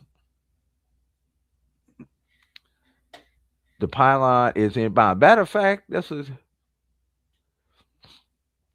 in NCAA, the goal line and the goal line pylons are in the end zone and are placed at the intersection of the sidelines and the goal lines. Once again, for you rule nerds, that is 2-31-3B and 1-2-6. So the pylons are in bounds in college ball. I almost want to put that up as a banner just so people can go look it up for themselves. You know, just put it as a solid banner and say, here's the rule. Rule what again? And just put it out there. You want me to read that to you again? Yeah. Hold on. Do it again. I'm gonna put it out here so everybody can go look it up on their own and say what it is. What is the rule? Rule what? 4-2-4D, as in David, lowercase d to be specific, Okay.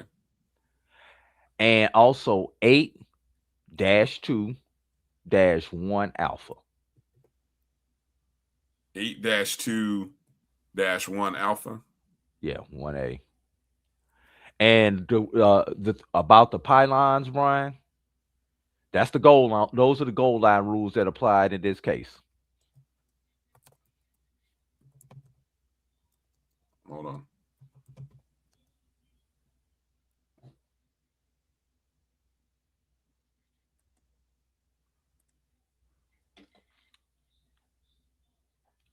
Two dash 31 dash 3B and 1-2-6.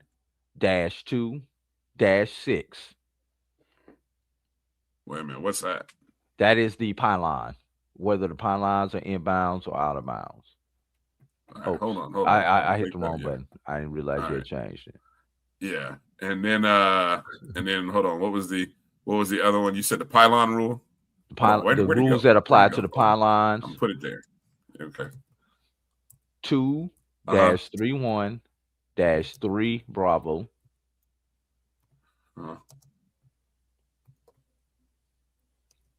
And 1-2-6. All right. So there you go. Again, there you go. So for those of you who want to write it down and go look it up for yourself, there's the pylon rule. Make sure you pull the current NCAA manual. Don't pull one for 24, 23, 22. Pull the rule book that applies to 2025 if you're going to pull it up. There you go. And this article on we didn't do anything for you. I'm sorry. This article on referee.com is called Goal Line Extended, and this article is from May 22nd of this year. Right. At the end of the day, folks, let's just, look, I'm going to tell you what, as a coach that tells players, don't leave it in the hands of the officials. No matter what sport it is, you never want to leave it in the hands of somebody else. Prairie View had a chance to win the ball game, and they didn't. Okay, that's it. So we can talk about. You can go look up, and you can interpret all you want. But at the end of the day, look, they had an opportunity. It didn't work out for them. South Carolina State capitalized, and they won the game.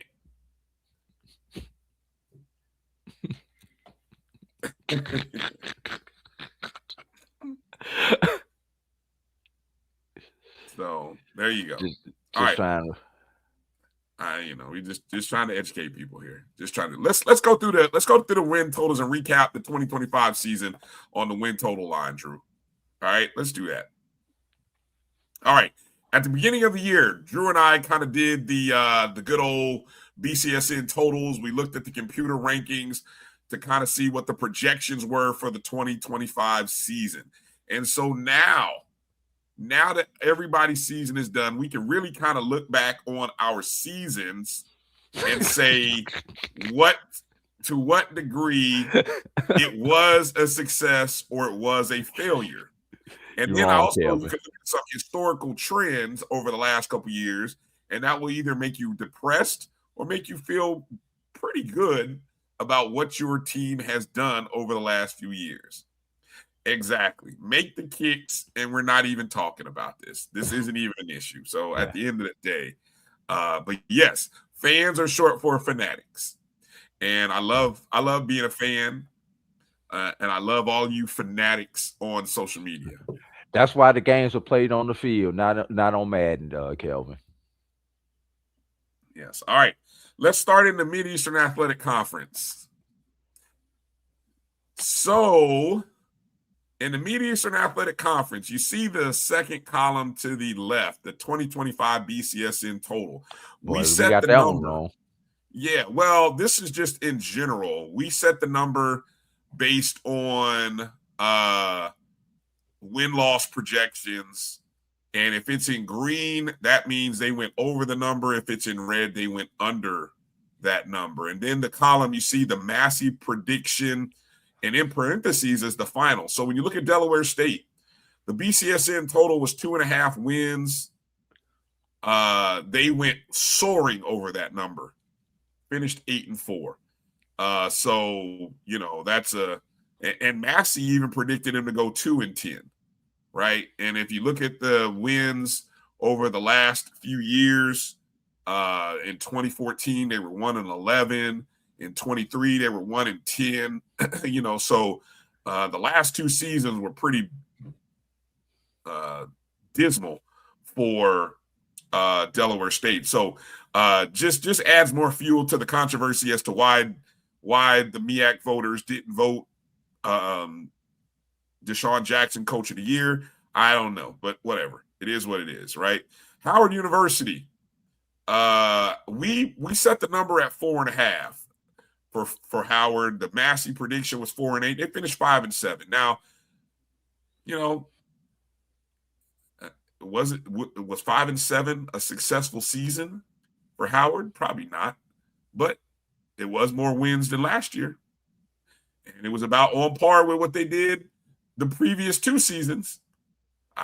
So Howard kind of met expectations. The disappointment, I think the biggest disappointment in the MEAC had to be Morgan State. They were predicted to finish 7-5. We even set the number at 7.5. And a year ago, if you see the trend in what was going on with Coach Damon Wilson the last two seasons, he won 6 games in 24. He won 4 games in 23. So everything looked like it was trending upwards. And then it just didn't. So negative season. Norfolk State also, I mean, my God. 3 wins under prediction, 1-11. That was bad. Now, North Carolina Central is an interesting twist here because the line was set at 8.5. Now, they were predicted by Massey to go 10-2. We had them a little lower than that at 8-5. They still finished under. And obviously, the 2 main losses for them, the Delaware State game was not an expected loss. And then they lost the end of the season. They also lost to South Carolina State. So, had they won one of those games, their season might have finished with 9 wins, similar to the last 2 years. But 8-4, still pretty good season for North Carolina Central, although it didn't meet expectations. South Carolina State, they hit perfectly just about on expectation. They were predicted to go 9-3. They went 10-3. Obviously, that 10th win coming in the Celebration Bowl, and they went over this season. So year number 2, another 9+ win season for Coach Shinnisberry. And look, even last year, they only played 11 games last year. They didn't even play a full 12-game schedule last year, so they missed on getting their 10th win last season. This year, they got it. Any thoughts there on the MEAC over-under numbers, Drew? Obviously, Delaware State, I think everybody got that one wrong.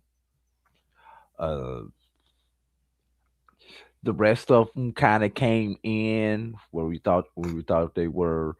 North Carolina Central is what the bookmakers love. Predicted 8.5, they got 8. Uh-huh. That's the kind of action that bookmakers love because it's right there on the border. They knew. They moved it up a half game so that you had to with that tough decision. And not directly about South Carolina State, but just about FCS, HBCUs in general. 3 10-win teams, Brian. I don't know, and the other 2 were in the SWAC, but 3 10-win teams. Been a while since we've had that, Since we've Brian. had that. Well, I mean, hey, now that we're in this 12-game schedule thing, I mean, I think we're going to see more of that. I think. NCCU is in red because the line was 8.5 wins, A&T Roy, but they only got 8. They needed one more win to get over the Mendoza line. And The other, yeah, no, yeah. Was anybody else close? do you notice another trend, Drew? Nobody performed either higher or lower for 3 consecutive years. You notice that? Look at the red and greens. So either teams went 2 years like Morgan State where they finished below expectation, or like South Carolina State where they went 2 years above expectation, or North Carolina Central who went 2 years above expectation and then just missed out on being a 3rd consecutive year. Right. One other one that we got right, and the people in DC don't like this one. BCSN had 4.5. Howard got 5. So the two teams that were right there, and Howard and Central, where 3-year teams actually were at expectation. 2 of them slightly over, 1 slightly under. South Carolina State and Howard right there. The expectation got the half victory, whereas Central's right there. Expectation was just a hair short. Delaware State, the biggest winner, 6 wins above expectation. Morgan State and Norfolk State, the biggest losers, 3 games under expectation. All right, let's move over to the SWAC East. This will be interesting, Drew. I know one we got wrong. SWAC East. There's a lot we got wrong. A lot got wrong in the SWAC East. I know one we definitely got wrong in the SWAC East. Alabama A&M. They were predicted to finish 7-5. We set the line at 6.5. They finished 4-8. For the 3rd consecutive year, Alabama A&M finishes under expectation. Alabama State. They were predicted to go 9-3. They actually finished 10-2. So that's a win, an 8.5 number we set. Cash that if you went over. Bethune-Cookman, probably the biggest winner. Predicted to go 3-9, 3.5 wins. They finished 6-6. Winner, chicken dinner. If you thought Bethune-Cookman was going to have a 500 season. Florida A&M would actually have to be your biggest loser. Predicted to go 9-3. The line was set at 8.5. They finished 5-7. 4 games under expectation. Man. And that cost the coach his job. Jackson State, right on the line. Predicted to go 10-1. They finished 9-3. Didn't get that 10th win. We even set the line at 9.5, expecting them to get their 10th win. Didn't get it. So, it was what it was, right? And Valley. How about Valley? Valley, maybe we set the line too high. 2.5. But they got 2, Brian. They did get 2. One of them was to FAMU. Yeah, they were. And notice, we usually set the line at 2.5. I don't think we've ever set the line under 2.5, like at 1 or even 2. And you can see for 3 consecutive years, Valley still didn't get it. Still didn't cover and get 3 wins for 3 consecutive years. I think it's interesting when you look back at 24 that Jackson State was the only one who covered. Yes. Yep. So once again, the East only, last year only 1 team covered, went above expectation. This year, only 2 teams in the East. But are we, and I'm guilty of this, Drew, do we have an unfair or an unrealistic expectation of the East? Because I think we have over the last couple of years, because the SWAC champion has been the East, but do we have to think about that narrative in a new light going into next year? Well, this is next year will be the tell because was this year just an anomaly or a blip on the radar, or we started a new trend where the East is no longer the beast and the West becomes the best? Okay, Because anything can happen once, Brian, sure. but it has to be two or more to begin a trend. We'll see what happens next year. Yes, G But Boom, you're correct. two. It does always run in cycles. Yes, it does. Yes, it does. It's just interesting. Two years ago, it was a split among the East, 3-3, and it has been very shaded to the under the last 2 years. Now let's look at the And SWAC West. maybe that's because with success, the success that East has had in the last 5 years, your expectations become even higher and higher, and it becomes harder to achieve those expectations. Dot, I'm not even gonna respond. That's a good one. That's a good one, Israel. That's a good one. I'm gonna let you ride on that one. That's a good one. All right, let me go to the SWAC West. Lots of green in the SWAC West. All right. Alcorn predicted to go 8-4, finishing 5-7. They went under the 7.5 win total this season, 3 games under expectation. Pine Bluff, 3 games over. They were only predicted to go 1-10. We set it at 2.5. They went over. Best season by far under Coach Hampton. Grambling State, another school, predicted to go 6-6, went 7-5. We set the line at 5.5. They went over. A good year that they came very close to probably winning 8, maybe even 9 wins had that little incident not occurred, and they kind of, flubbed on themselves down the stretch. Who knows what their season could have been like. Of course, Prairie View, 5 wins over expectation. Predicted to go 5-7. We set the line at 6.5. Really just trying to, we were thinking, Drew, if I recall, we were thinking a 500 season, or would they get 7 wins, maybe 8? Look at them, 10-4, 5 games over expectation, or really you could say 4 games if you don't include the last 2.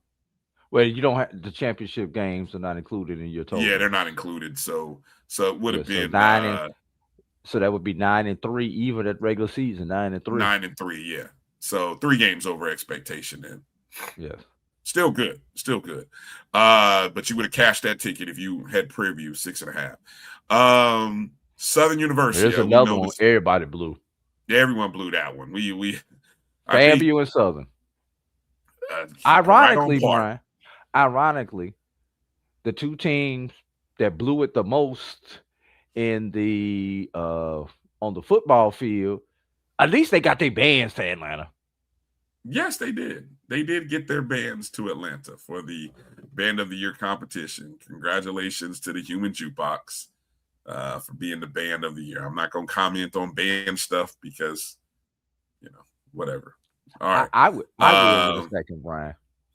Okay, please do, because I have thoughts, but no one wants to hear my band commentary. Texas Southern, above expectation for the second straight year with Chris Dishman. 5.5 was the number. They finished with 6-5. And hey, one play could have changed the whole SWAC West. One play. And so there we go. 4 teams out of the West for the first time go over expectation. And I'm telling you, Drew, it'll be interesting. It'll be interesting what we do with these numbers going into next year. Edwin, I don't think you're looking at the graphic correct. What do you say? BCSN total was 7.5 for Southern. The MassiveRatings.com predicted Southern to go 6-6. They only won 2. Yes, they blew it. Right. Just like FAMU blew it. Right. They were very below expectations. Four games different Below. from the predicted schedule. Again, that Southern was predicted to go 500. They finished 6-6. Again, just flipping back real quick. FAMU is predicted to go 9-3. They finished 5-7. Yeah. So yeah. Right. All right. And then the last three. How about this? All of the independents, all of them finished 2-10. So I mean, Hampton 2-10, North Carolina A&T was actually almost a positive because they were predicted to go winless, and they managed to find 2 wins from somewhere. And then Tennessee State, that's probably the biggest disappointing change. Predicted to go 8-4, they finished 2-10. That's a difference of 6 wins. So I think in general, Drew, if I recall, your biggest winner was Delaware State at +6. Your biggest loser was Tennessee State at -6. So there you go. A&T, 3 straight years underperforming. That original recipe, boy. Hope they find it. Stop it, Brian. I'm sorry, being messy. Yes, you are. Band of the year, Brian. Before we get into these final rankings and get out of here, Brian, I was down on the field for the Band of the Year contest, and I actually did not come down to the field until the Division I portion of the contest. Okay. And Brian, I am going to say this. I was blown away by the performances from both of those institutions, the Human Jukebox and the Marching 100, being down on the field that close. And this is probably one of the few times in my professional career that I actually sat back and enjoyed the bands and enjoyed the show. Because normally, you're doing a halftime report, or you've been doing play-by-play, and you just want to get away and refresh yourself, grab something to eat, all that kind of stuff, doing what we normally do during a season. That's both as a being on a broadcaster or a member of media, and now as athletic administration. But that's, like I said, one first times that I actually watched the show, enjoyed the shows, and was able to see it, feel it, and almost touch it. Both bands performed very well. Formations, sound, everything that goes into it. And I'm a band novice. I just know what I like to hear. Now, am I impartial to the Marching 100? Of course I am. I mean, that's all I knew. And some may disagree with what I'm going to say right here, Brian. When we were in school, Brian, I think the Marching 100 may have been the standard when it came to the bands, Dr. Foster and then Julian White. But now, Brian, Southern is the standard. Ooh. I was blown away by Southern's performance out there. Now, FAMU did their thing. Don't get me wrong. But before the scoring went in, and a bunch of different people, who did not have a dog in the fight. Just from the casual fan and even some band experts who were down there covering the bands, most people would lean to Southern. And that's just a straw poll of people who were down on the field. And no, I'm not talking about Keisha Kelly, who had about as much Southern bias as I had FAMU bias going into this. How do you explain to me, Drew? Okay. When you look at a performance, And this would be, and look, I'm going to be as nice as Southern's performance was. It wasn't perfect. It wasn't clean. There was a guy who fell. There was like people who fell, like hit the ground, Drew. That's like the equivalent in ice skating of you doing a triple somersault or a triple toe lux, and then you fall, your butt hits the ground, and you get up quickly, you still smile, and you keep skating, and then somehow you win a gold medal. How does that happen? Brian, How does that happen? I can't comment to that. And one of the things is, I did not see that portion from where I was at. You said you were on the field, weren't you? Right, but but see, Brian, here's the thing.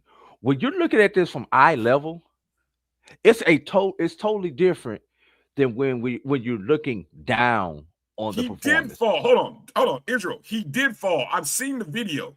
Right, but Brian, like I say, Brian, seeing it from eye level, there are certain things that you cannot see unless you are. It was a tuba player, if I'm not mistaken. A tuba player fell. And from where I was at, Brian, the tubas were not in my periphery.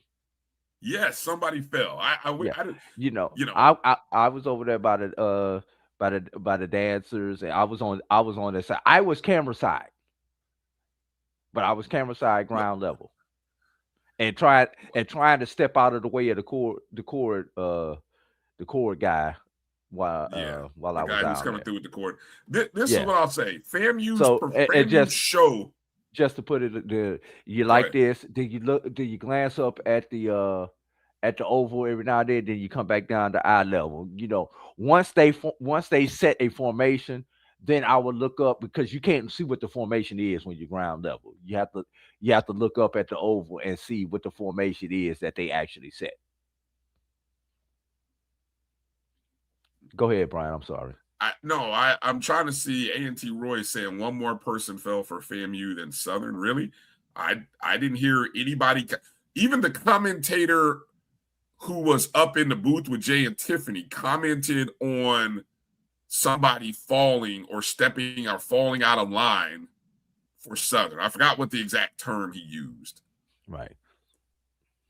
I didn't hear about anybody. I didn't hear any. Only criticism I heard is that the performance in that show that FAMU did was a show or part of a show that had been done, I think, during homecoming or either the Jackson State game. It might have been the Jackson State game in Bragg.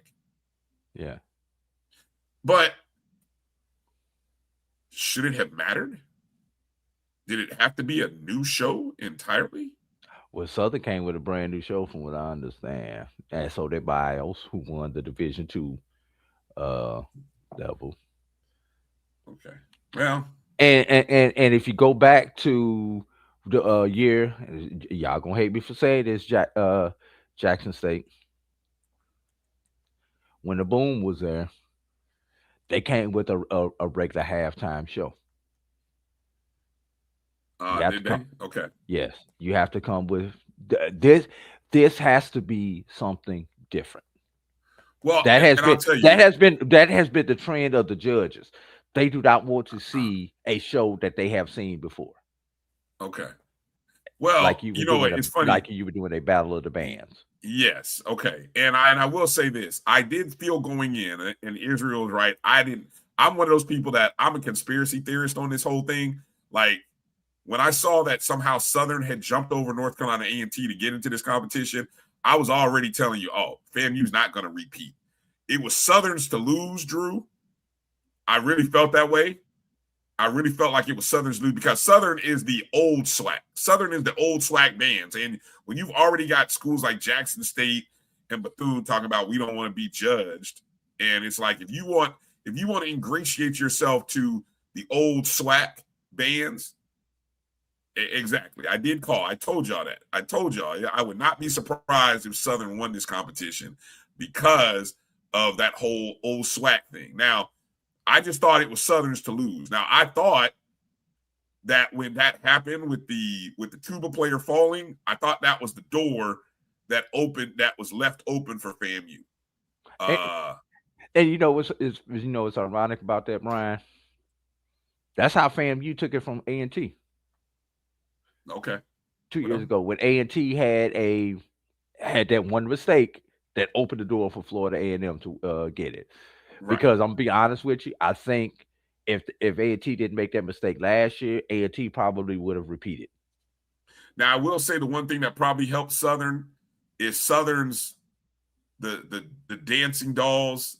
If we just focus on auxiliaries, which would be the dancing dolls versus the flag corps for FAMU, I thought the dancing. I mean, it's gonna be hard to say the dancing dolls don't win that competition or don't, but they did, and I don't know.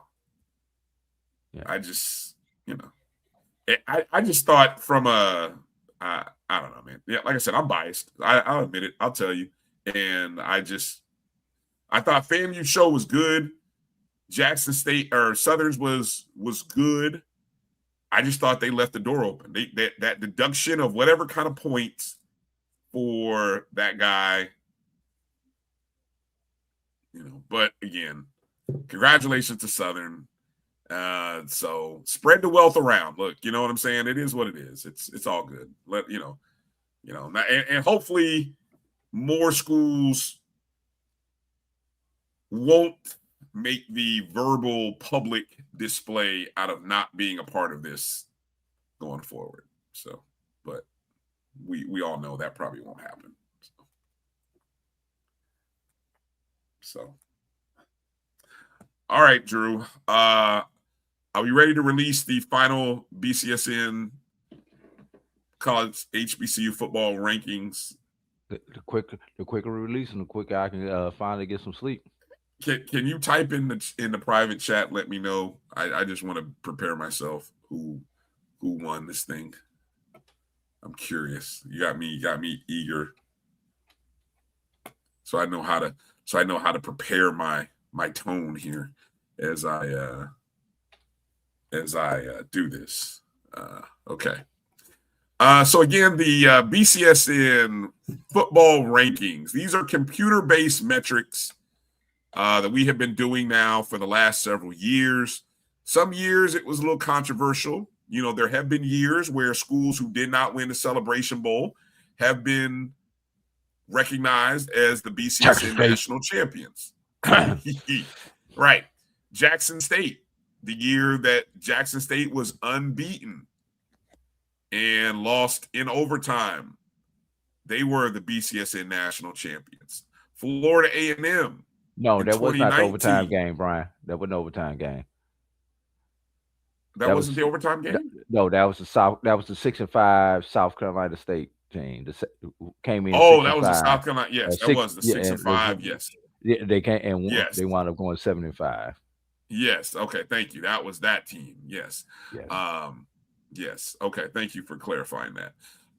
Jackson State, and again, computer metrics. The computer said Jackson State was still the better team, still, and I mean, we just couldn't look. The computers just could not look past the fact that South Carolina State had lost so many games. Okay, plain as day.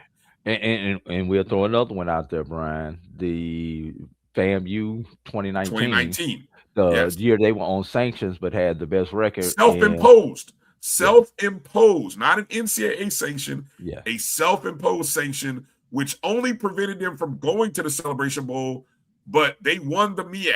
Technically, they won the MEAC. Had the best record, beat everybody in the MEAC, including North Carolina A&T.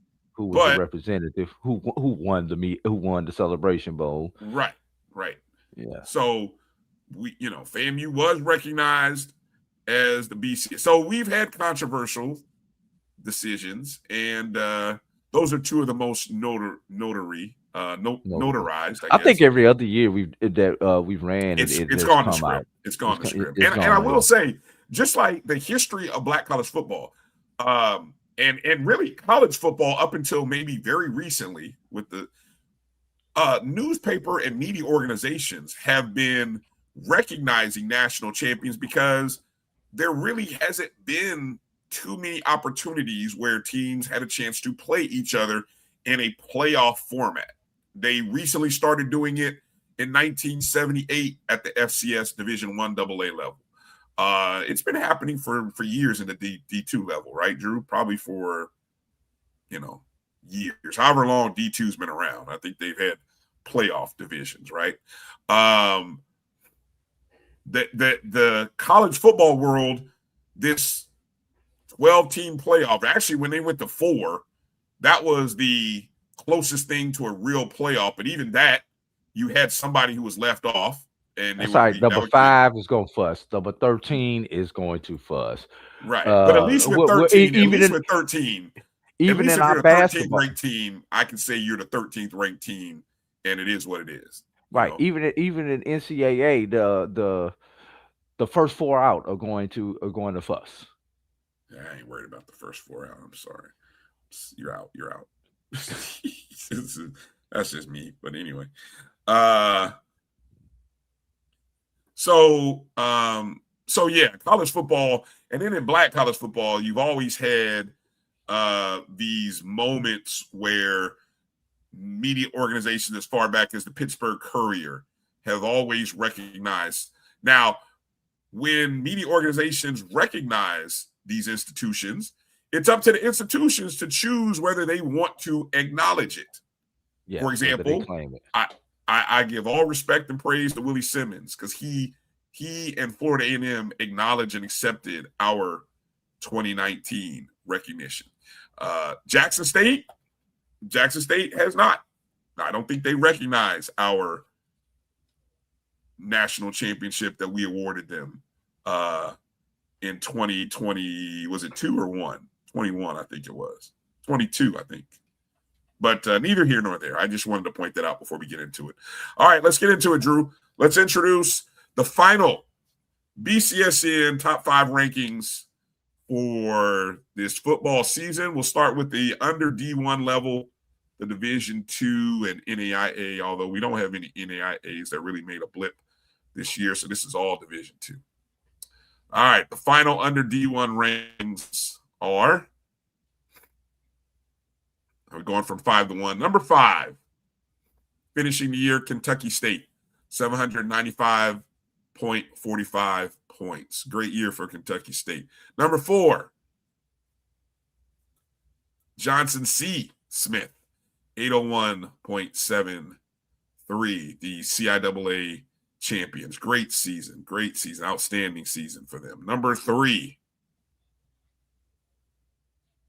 Virginia Union, barely squeaking by Johnson C. Smith, 805.07, even though they lost to Johnson C.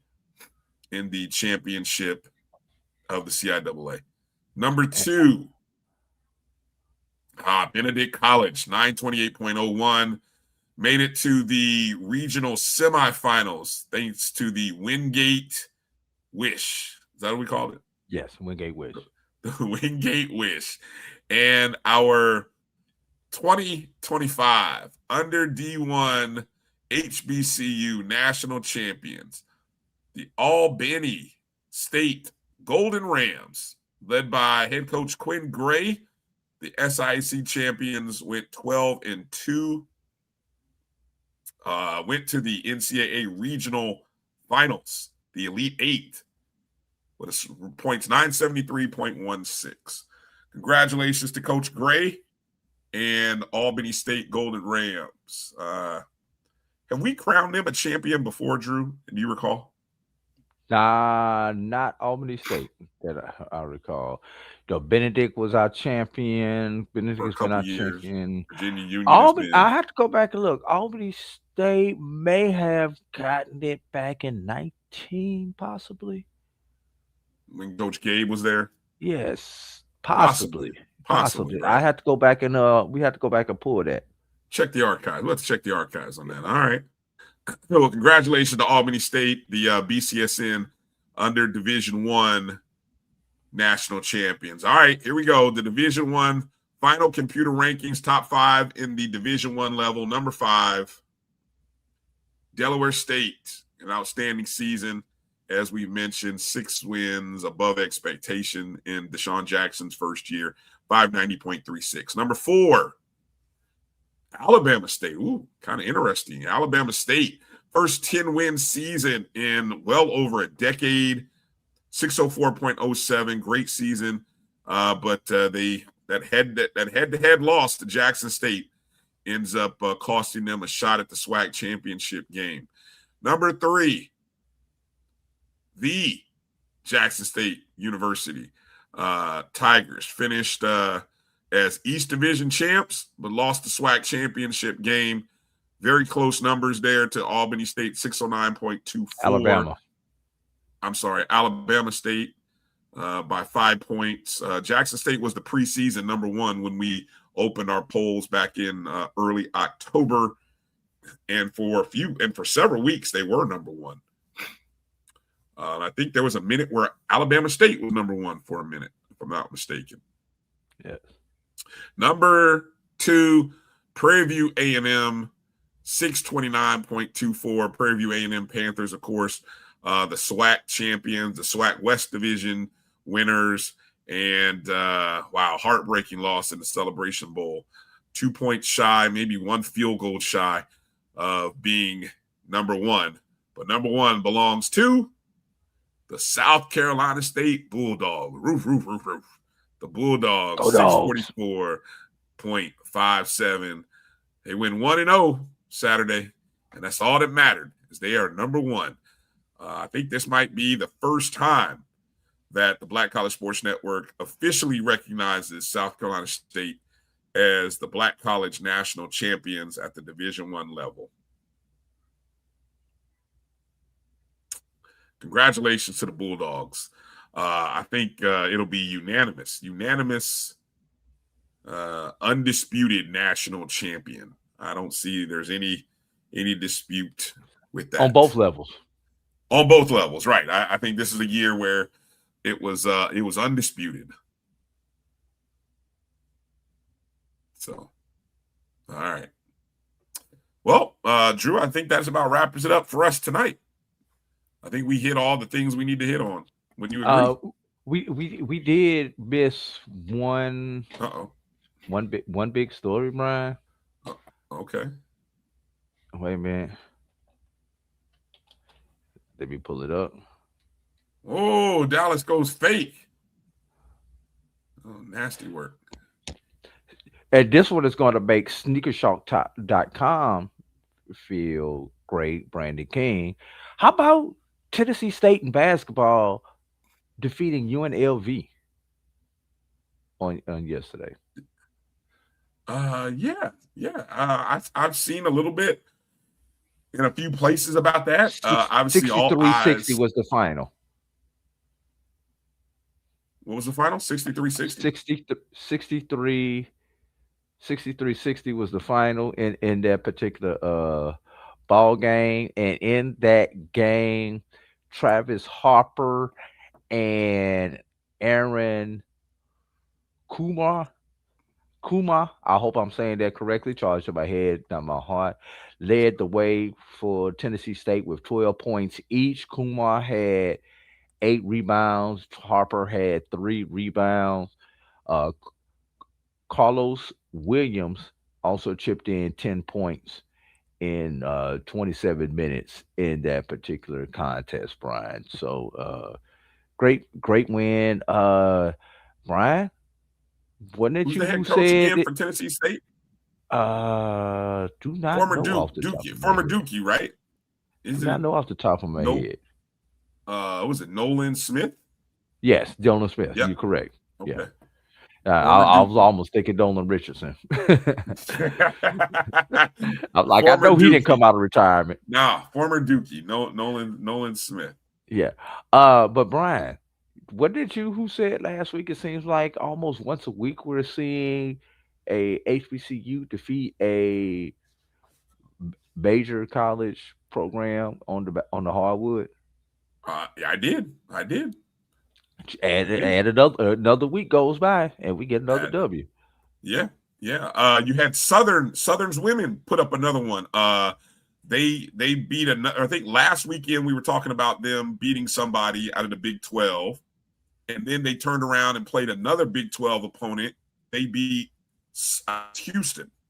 Houston women out of the Big Yeah. 12. Back to back, they beat back to back Big 12 opponents. So they're gonna be blacklisted in the Big 12. They're not, teams are gonna be like, nah, we're not playing y'all. Nah. But no, I'm by next week's show, Drew, I'm gonna look up the statistics on where the MEAC and SWAC are with their net ratings, because I got a feeling it might be pretty good. Well, Brian, do we have a minute to play the game, Brian? We always got time to play games. Real quick, Tennessee State men, they are 6-4 overall on the season. 6-4 overall. So all right. I'm just looking at the schedule, seeing if there are any games against any major programs that are coming up. How about Wednesday? Texas Southern, North Carolina State. Also on Wednesday, Alabama State, Cincinnati. Alabama A&M, Ole Miss. Bethune-Cookman, St. Louis. A lot of good matchups on Wednesday. That could be an upset. That could be a win for Bethune. Right. How about Friday? Valley goes to Florida State. And these are on the men's sides, everybody. Alcorn goes to Baylor. FAMU Tulsa is not a big matchup. No, but hopefully FAMU can get a win. How about Sunday? Southern Baylor. Alabama A&M, Chattanooga. Florida A&M, Texas Christian. All right, that's the men's side, Ryan. Where's the upset? I don't know. You caught me off guard. I wanted to play the game, but that's cool. That's cool. I have. All right, let's go. I mean, Bethune-Cookman is the school that I most have eyes on, but I'm about to start paying attention to Southern. Who is it? Edwin that just posted in there. Yeah, Edwin said Southern's got the number 4 scorer in the nation. So who does Southern play this week? I just flipped over to the women's you flipped side. Okay. Edwin, who does Southern men play this week? That's the one I may have to pay attention to. All right, we're on the women's side now, Brian. Some highlight matchups. Texas Southern travels to East Texas A&M. This is Monday. Alcorn to UAB on Monday. Tuesday, Bethune-Cookman to Richmond. UAPB to Texas Christian. Wednesday, Prairie View Lamar. Grambling State Rice. FAMU Florida. Valley University of Mississippi. Alabama A&M, North Alabama, Alabama State to Mississippi State, Texas Southern, and UT Arlington. All those are on Wednesday on the women's side. Thursday, Arkansas Pine Bluff to Tulsa, Alcorn and Auburn. Here's one. Thursday, Brian. That's an interesting one. Larry Vickers at Auburn. Yes. Going up against Alcorn State. The coach name slips my mind right at the moment. Killebrew. Is it? It's with the K. It starts with a K. I know. Anyway. Yeah. Here you go, Brian. Can it be 3 in a row? How about Southern Baylor on Thursday? Ooh. Southern at Baylor. Another Big 10, another Big 12 school. Trust me, Baylor's going to be so ready for that game. But here's the one thing about Baylor. Baylor's 13th in the nation. Unlike Arizona and Houston, who are not ranked in the top 25, Baylor is. Baylor will be alert and ready for that game. I bet you anything. Yeah. All right. Friday, Bethune-Cookman, Stonehill. I don't know who that is. That don't sound like a D1 matchup. No. Jackson State, Illinois. Yeah, Friday. Blowout. And then let's see, Saturday, Texas Southern at Vanderbilt, Bethune-Cookman at William and Mary, Alabama A&M at Richmond, Valley at UAB, and Sunday. You haven't said Howard. Is Howard women off? I hadn't got to the BAC yet. Oh, okay. Okay. Yeah. Prairie View, Texas A&M. Jackson State goes to Purdue. Here's one they may be able to get, Brian. Another I like them doggone Big shakes. 12 school. No, they're not Big 12 anymore. The ACC on it. SMU, the ACC. ACC. Yeah. Okay, SMU Southern goes to ACC. SMU on Sunday, Brian. That might be one they can pick off. Yes. Yeah. Bold prediction, not so bold. Southern's women will get a win this week. Get somebody. Just looking at the went to the standings. BAC page that has the Celebration Bowl picture, South Carolina State graphic on their page. You know what's encouraging though is I look at non-conference right now in the SWAC women. Southern sits at 4-6, but you got a host of schools. You got about 4 schools that are sitting at 3-5 or 3-6, which is pretty good. These next 2 to 3 weeks will be interesting because now that school is out, these are the weeks where you're going to get some non-conference games against some power teams, and it's your final tune-up before the conference schedule starts on January 2nd. Yeah. So quickly flip it over to the BAC, Brian. Ben side Tuesday, Howard at Drexel.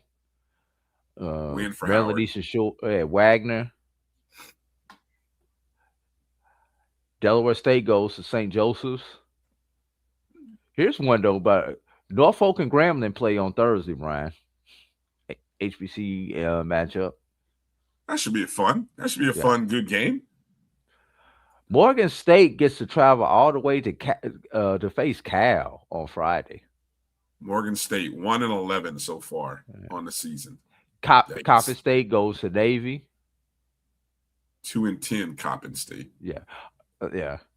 All right. Yikes. And then Saturday, Howard, UNC Wilmington.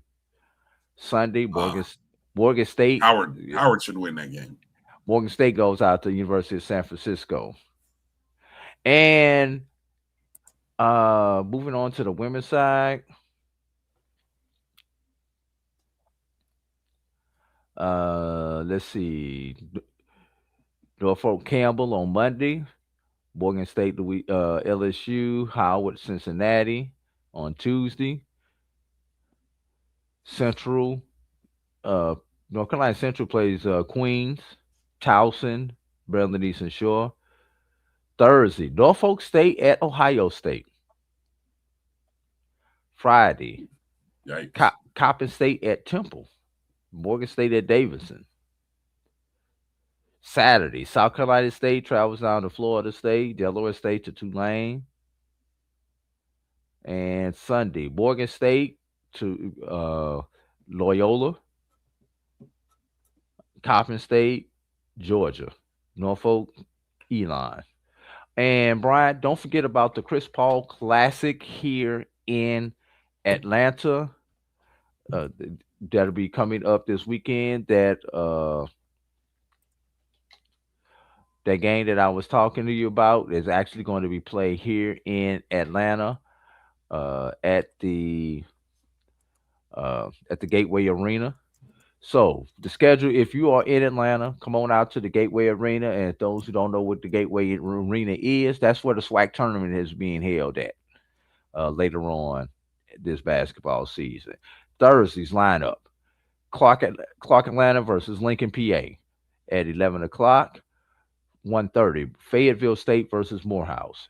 5 o'clock, Jackson State versus Hampton. 7:30, Grambling State versus Norfolk State. On Friday, Lincoln, PA versus Morehouse at 11. 1:30, Clark Atlanta versus Fayetteville State. And the night games, Hampton versus Grambling State, Jackson State versus Norfolk State. And that's in the Chris Paul Family Foundation Classic. All right. Good stuff. Good stuff. Well, all eyes start to turn towards basketball. Basketball now. We'll finish up with a few other football coaching hires. Hampton has a new coach. We'll talk about that position next week. We'll see if FAMU has named a new coach yet. That'll be worth talking about. And then we'll see who's still left out there on the vine. And we'll go there. We'll go with some more. So, all right. Is that it, Drew? Can we get out of here? Please and thank you. All right. Thanks for watching the BCSN Sports Wrap, the longest running HBCU sports talk show on the internet. We appreciate all of you guys watching. Appreciate everybody supporting the channel. You can do us a solid if you're a podcast listener to go download the BCSN Pod Zone everywhere that you download and listen to podcasts at Spotify, Amazon Music, iHeartRadio, Apple, and Google Podcast. Just go find BCSN Pod Zone. All of the shows on the Black College Sports Network are available there. Download, subscribe, rate, and review. We appreciate you. All right. Be well, everybody. For A.D. Drew, I'm Bryan Fulford. Congratulations to the South Carolina State Bulldogs and the Albany State Golden Rams, our Black College Sports Network national champions, and, of course, to the Bulldogs, the 2025 Cricket Wireless Celebration Bowl champions as well. Appreciate everybody in the chats. Be well. Have a great week. Continue having a blessed holiday season, and we'll see you all next Sunday. Drew, next Sunday, I'll be in Vegas. Vegas, baby, Vegas. I don't know how I'm going to do the show next Sunday, for pleasure or for personal? Basketball. So I don't know, that's a little bit of both. But we're taking the team out to the Jerry. You do realize that this show is at 3:00 Vegas time, right? Yes, unfortunately. So I don't know how that's going to work out. We'll talk about it. We're participating in the Jerry Tarkanian Classic. It's a big holiday, big hoops event going on in Vegas. There's a lot of teams participating. So, Edwin. Edwin. Quiet. That's his excuse, y'all. Anyway. All right. So yeah, we'll talk about the show next Sunday. And somehow, I don't know, we'll figure out. We may have to find a fill-in somebody, Drew. I don't know, maybe. But we'll talk later in the week, guys. Thanks for watching the show. Everybody be well, be safe, and we'll see you on the other side. Peace out.